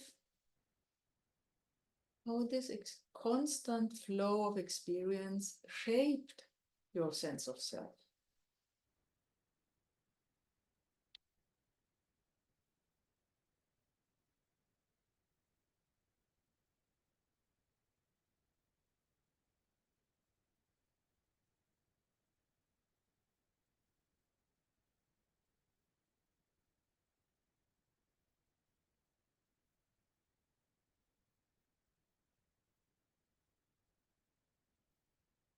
And then again, if what you experienced or did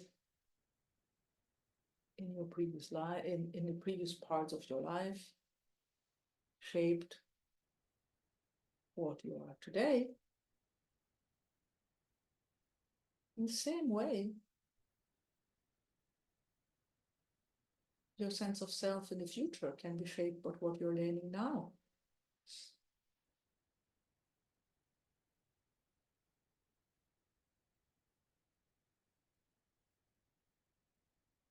And you get a sense that you have the potential and the opportunity to develop and grow and create a new sense of self, which is still you.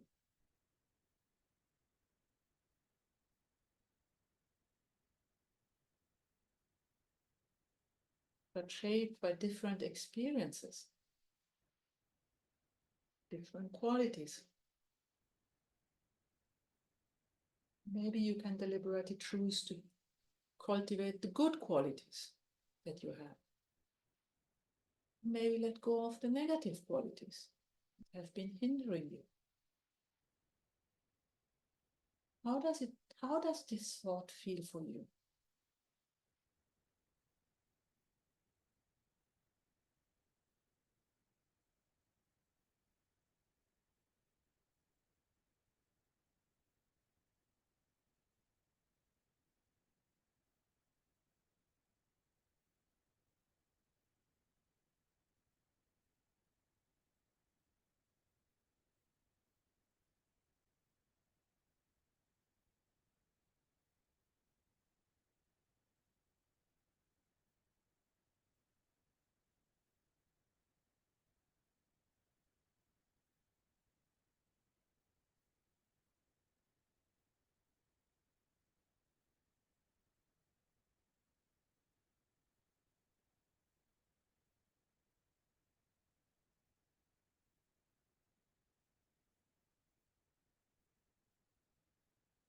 How does it feel to think of any possible label that you might give to yourself? Buddhist, non-Buddhist, nationality, gender, if you wish. How do you feel to think that these labels can be changed? They are not sticking on you forever. They do not define who you are.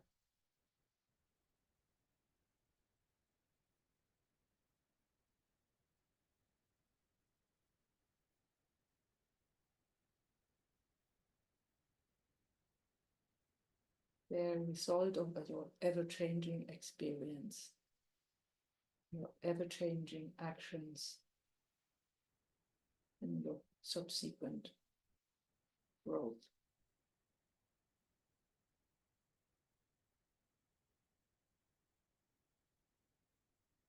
How does it feel to think like that?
Oh, like that.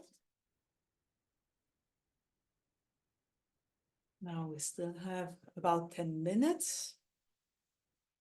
How do you want to proceed? Do you want to discuss all together, or would you like the online people to go again in discussion groups? Discussion Yeah. groups, I think. It looks Okay. like it. Yeah. So we'll see you back at 9 p.m. Yes. 10 minutes. Good. Enjoy. And we are here. Well, how does it feel? It's liberating, right? Yeah, that's exactly the word. Yeah. It's liberating. Yes. That's why it's called liberation. Wow. It's when I understood this thing, I thought, oh my goodness, this is amazing. You know, because we have these fixed ideas about ourselves. We carry them. We have these self-images. We carry them all our life. And very often they arise in childhood and they stick to us. So I find it so healing to know that we're not condemned to have that label with us forever. Now I was reflecting that the experience I do of myself is also linked to the places I'm in a lot. Like if I spend time in Zurich versus if I spend time in Italy, for example, I have a different perception of almost myself. So it's almost like a different person. Yeah. Even though it's like not so far away. To have this button. So here we are. Hello. Welcome back. I hope you had good conversations. And thanks again, Lars, for doing the magic. So we have half an hour left, less than half an hour. Ooh, but the fourth seal is, I think we can go quicker. So we've seen the first 3 seals. And as I said, in the Pali tradition, the 3 seals, the first 3 seals are the 3 characteristics of existence. So in a way they are, using again philosophical technical term, they are positive things. Positive in the sense they are statements. No, they are characteristics. And they are the 3 characteristics of existence. And really it is so important. Impermanence, suffering or dissatisfaction, and no self. With this, Buddha says any teaching that's why they're called seals, by the way, because any teaching, whether it's called Buddhist teaching or not Buddhist teaching, any teaching that has this 3 that teaches these 3 characteristics of reality is a Buddhist teaching. That's why they're called seals. It's like when you have a document, they say it's like when you have a document of a king. In the past, you know, they would put their seal on a letter and then you would know it's authentic. And if it has the seal, it's authentic. If it doesn't have the seal, it's not authentic. That's the good thing about this 3 seals and the 4th that comes now, that they are sort of the quality certificate for a Buddhist teaching. Yeah, and the first 3 seals are the 3 characteristics of existence, and they are positive phenomenon in the sense that they are characteristic. The 4th is negative phenomenon, not negative in the sense that it's judgment value, but in the sense that is a negation of something. So the 4th seal goes, Nirvana is peace. And then you could say, okay, where's the negation? I don't hear any negation. It's a statement. Nirvana is a state of absence of suffering. And if you're interested in Buddhist logic and Buddhist philosophy, you will learn a lot about negation phenomena and negation, non-affirming negation, affirming negation. But anyway, there was a teaching by Jay Garfield. He's a very, very good professor of philosophy. And he said in Buddhism, everything that is positive is negative. And everything that is negative is positive.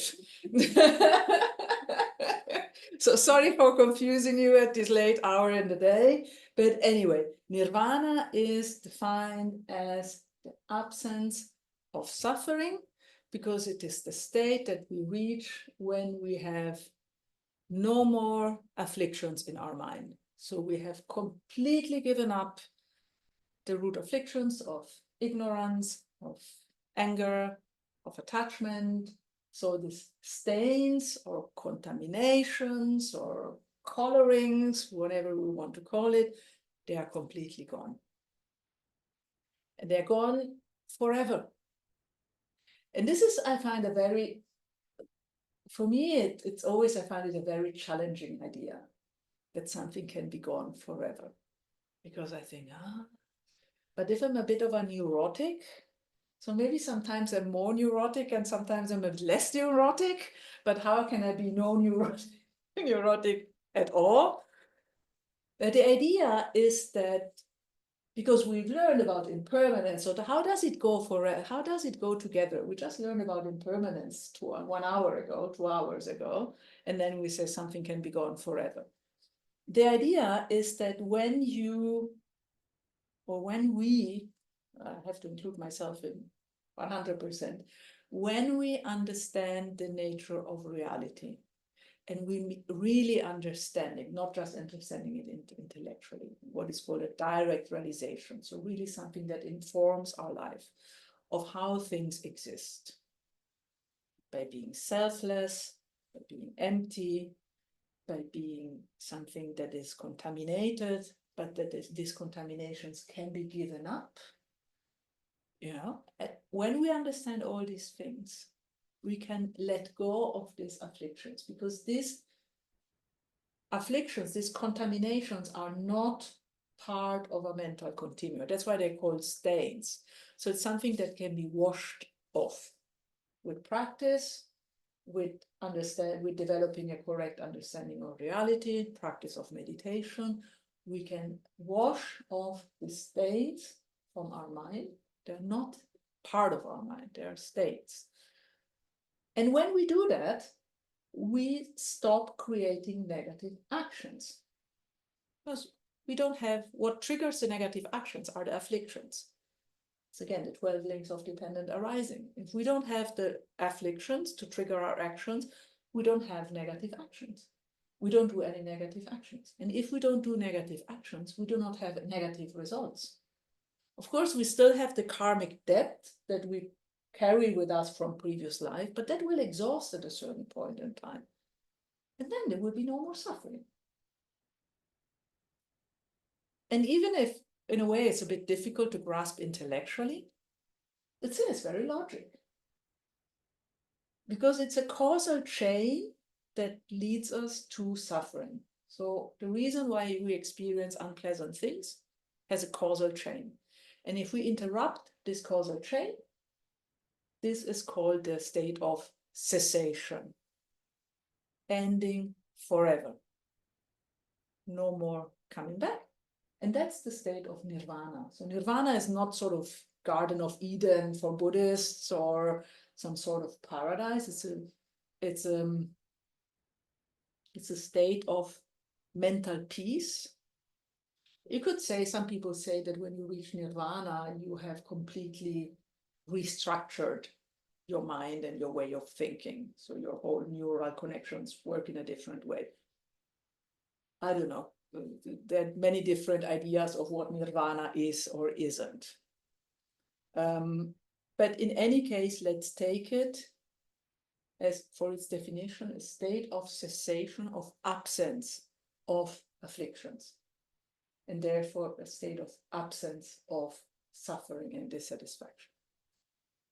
And this is a third noble truth, and it's a fundamental truth that this state is possible. And it's possible for every one of us. In fact, I think this statement is completely revolutionary, because very often we tend to think, oh, it connects to what we did before in the previous meditation, with this idea, we do not remain the same. We always have opportunity for transformation. And that means we can achieve a permanent, lasting transformation forever, without going back into the old thinking patterns. And that's the sense of Nirvana. And that's why Nirvana is peace. The biggest thing, and that's again a big, big thing, coming to a certainty with respect to the fact that we have the potential to achieve that state. No one is saying it's easy. No one is saying this will happen tomorrow. Actually, our day-to-day experience is that we go up and down, and go up and down in our practice, and then we develop, we improve, and then we fall back again and fall back into habits. So it's sometimes difficult to imagine that we will reach a state of steady cessation. But it is, because if we see it really as a logical causation, then if we interrupt the causes, we'll not experience the results.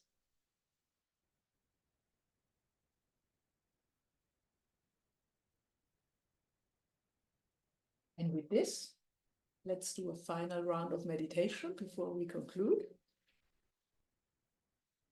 And it will be a bit short because it's late already, but just to chew a little bit on this idea.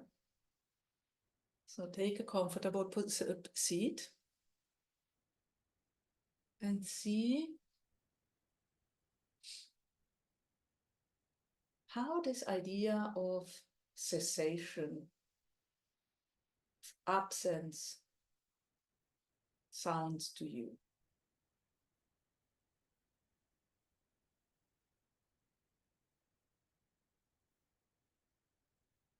You might hear an inner voice saying, no, no, no, that's complete nonsense. We are born to suffer. We will never change. We will always fall back.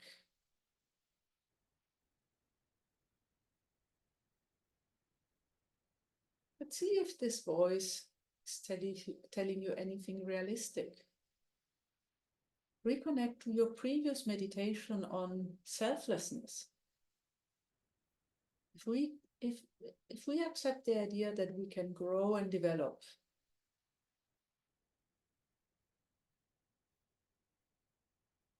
and if we accept the idea that we steer the direction of our growth and development, and we create the causes for our growth and development.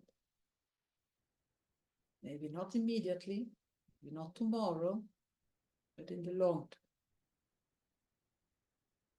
And if this is true,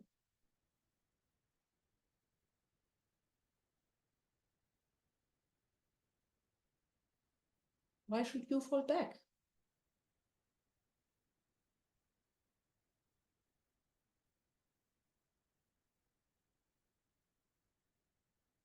We are in the driving seat of our existence.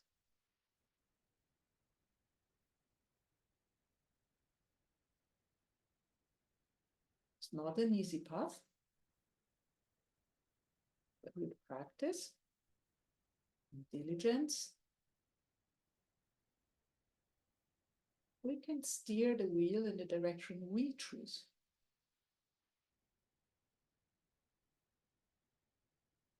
There is no homunculus in there who steers us in a different directions.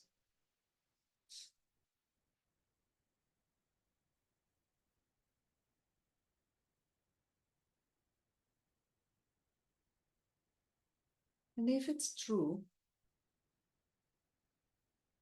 that Buddha Shakyamuni sat under the Bodhi tree and achieved complete liberation,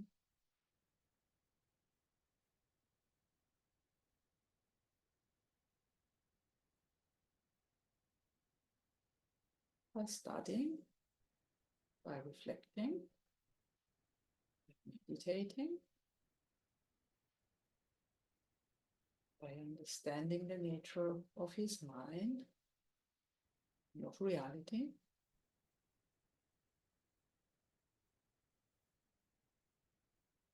thus changing his behavior,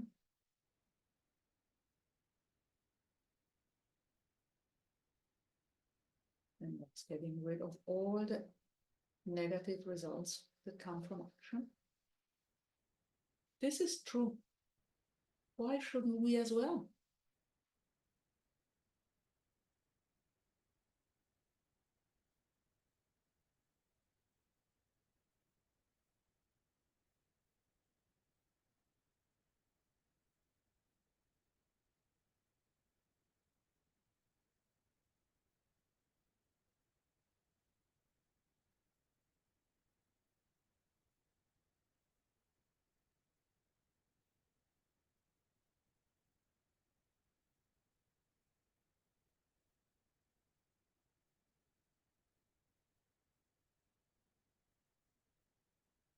And it's important to know that this path is a long-term path.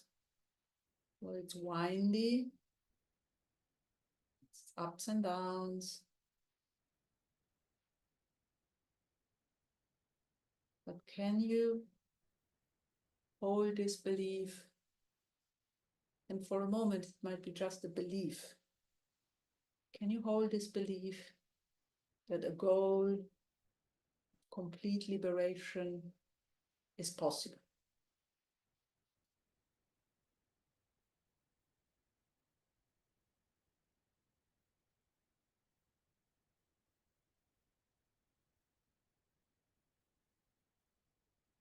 See how this fits.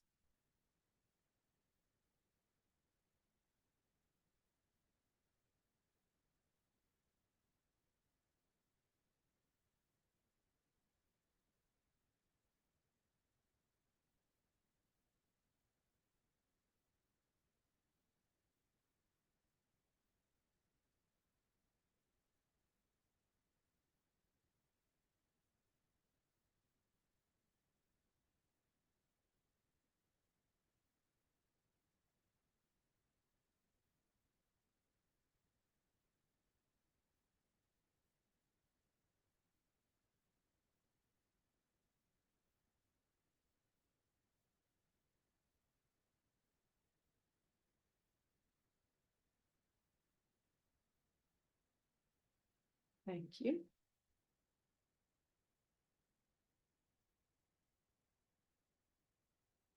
We have a little bit more of time for some discussions, questions, whatever you want to ask or share.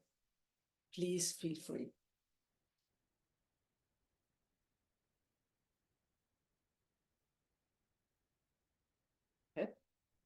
It's interesting, this concept, because it's, Einstein mentioned that like once the mind opens to a new idea, it never comes back to original form. Ah, nice one. So basically, is if you think like we learn to ride a bicycle or learn how to walk, You don't unlearn it. you don't unlearn it. True. Right? So Love this. basically after when you reach Nirvana, why should you unlearn it? And learn it. Right, that's nice, really. It's like it. It's true. And it's interesting because, of course, for us it's difficult to imagine because we are seeing things through the mind, and Nirvana is above all that. But even if we think like about our life, about our learning, we are always opening ourselves to new. Like when we open ourselves to these four seals, we're not. Yeah. Yeah, if you manage to make them your own, Yeah. to really own them, not in the sense, oh, I've heard these things, that sounds nice, but really own them, you don't unlearn them, you don't go back. Yeah. It's true. Yeah, it's precisely that. And if then they inform your behavior, time, that's true. I like this idea of not being able to unlearn things. And it's actually, I mean, it's also very much in line with the principles of thermodynamics as well. You know, natural states evolve, they don't go back. Yeah. You know, so it's for those who, I'm not sure if you studied physics, but there's some interesting parallelism there. Yeah, thank you. That's nice perspective. Anyway. I also wanted to share that I guess I would be one of those who didn't know anything about Buddhism before I started reading and thinking, oh, Nirvana is just a Buddhist heaven somewhere up there. Yeah. And then learning it's a state of mind, thinking about one of my teachers saying, you see two quite identical people sitting on a bench in a park. One of them is in a state of heaven, so to speak, Nirvana, and the other is in hell, but you cannot see from the outside because it's just a mental state. It's a really great analogy for me because it's a mental state, not some space up there or down there or anything. It's nice to think it's a state. Yeah, it's true. Thank you. Yeah, that's a good point. Yeah, I think it's important to reflect also on the way how we understand Nirvana and how we associate that with it. And but at least for me, the path to explore, and it's still an exploration, is really understanding this idea or accepting this idea that we have no limitations. I personally find it very challenging because, I mean, in a way, at least in our upbringing in the West, we are used to grow with this idea that we are limited, that we are incomplete, that we are good for nothing. No, not exactly, but you know, and again, I think we are shaped in the West by our monotheistic beliefs, even if we are not religious ourselves, but we grew up in a certain cultural environment. And there's this idea that you have God, who's perfect, and then you have the humans who are not perfect. And that's and I think at least for me, I felt that this is a thing that is very difficult to overcome. And it's not easy. So it requires a lot of reflection of what is our really deep belief about our potential as humans. And of course, I mean, if you find these thoughts challenging, it's because they are challenging. And the advice I was giving at the beginning of my Buddhist path is, if you feel they are too challenging, just take them as working hypotheses. You're not asked to sign any contract. You're not asked to believe them blindly. Just take them as working hypotheses and keep on doing what you're doing and see how they feel. You know, and this gives some sort of freedom of movement, of not feeling, oh, there is this dogma of cessation and I have to believe it, but really it makes no sense. But if I want to be a Buddhist, I have to believe it. You know, so to loosen a bit this grip that we are asked to believe things which are not convincing, because this is really not what we are asked to do. But it's big topics.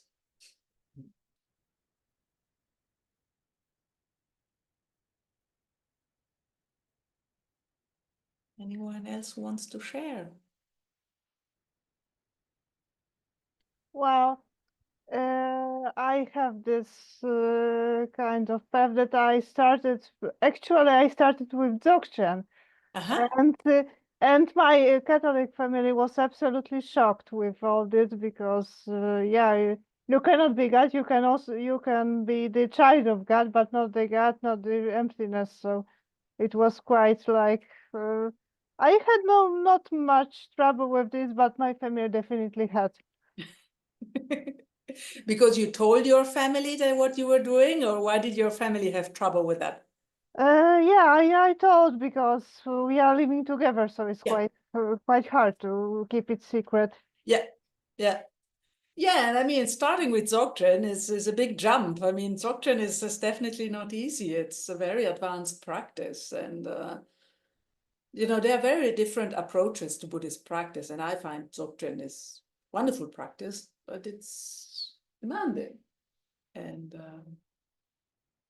I personally feel comfortable in the tradition of Lama Tsongkhapa and the tradition of the Lamrim, because you have this idea of the gradual path where you sort of, like Venerable Robina, one of our common teachers here in the center, she always says, you start with kindergarten, and then you go to primary school, and then you go to high school, and then your practice develops as you develop. You know, and then for me, this was always a nice analogy because it made me feel like, okay, I can start small and then grow gently. I'm not sure I would be able to start with Dzogchen, but I'm not familiar with Dzogchen. I know there are very great masters in Dzogchen. So do you still practice Dzogchen, Natalia? Yes, because I keep in touch with Bon Sangha, and they have very strong Dzogchen practice. So Wow. it's like, but I also wanted to learn a bit this Vajrayana thing. So Yeah. so two-way a bit, but yeah, it was very strong start, and I'm not sure if I understood everything, but still not sure. But it was like strong jump. Yeah. Yeah, but wonderful, very brave of you. Thank you for sharing, Natalia.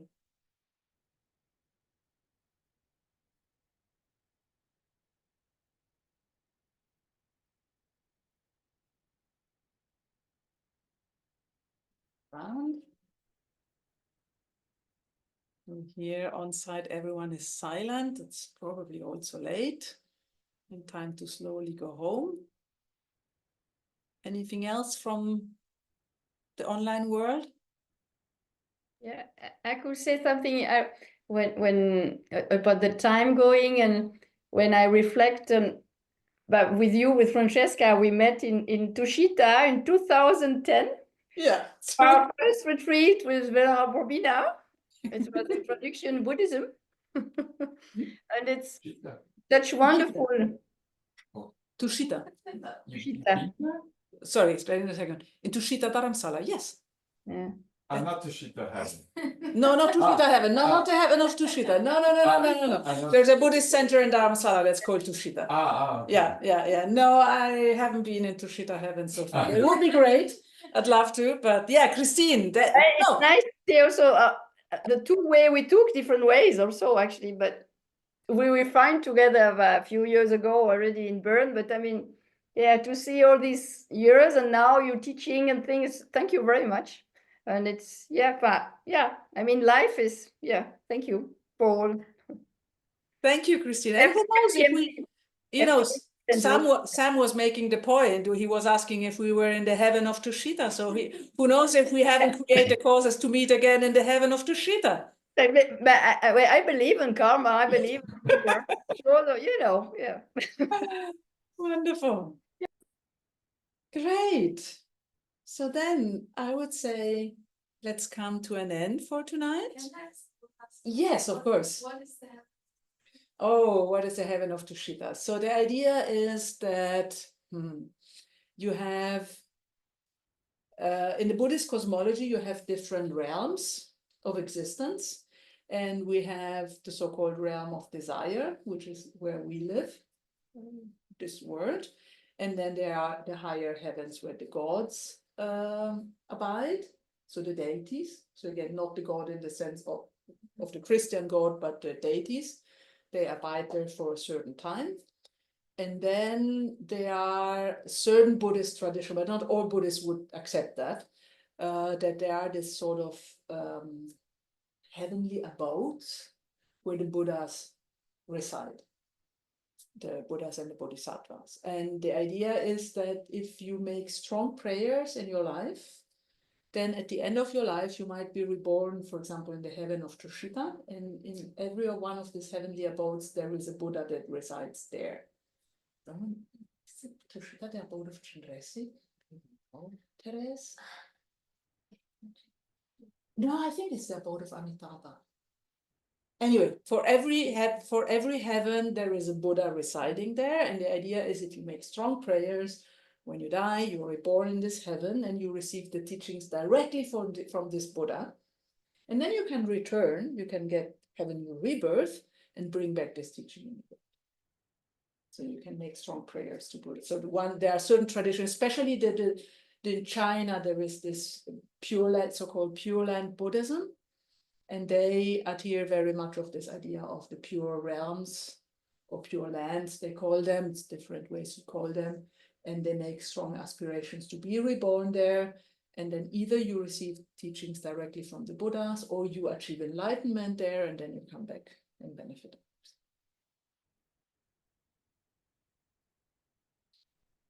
No. But that was definitely not where Christine, or at least, I don't know, Christine, I wasn't there. Maybe Christine was there. Because she's a great practitioner. It's true that we know each other since many years. And it's really funny because we met 2010 in India. And then we said goodbye, have a good journey. And then we kept on bumping into each other over the years again and again without having, a friendship that we say, oh, let's meet here or there. We just kept on bumping into each other. And you learn the Dharma world is smaller than you think. And here we are. Yeah, Christine, my sister. So it's 9:30. I would say let's make some dedication before we part. And then let's take a few moments to conclude this evening. And let us make the sincere wish that whatever understanding we got made sink in our mind, make us help in future to develop a calm, happy mind. May whatever understanding that we have created inform our behavior, and may it help us create patterns of behavior that bring benefit not just for ourselves, but for all sentient beings around us. And so may we develop and grow and fully realize our human potential to be of complete benefit for all sentient beings in the world.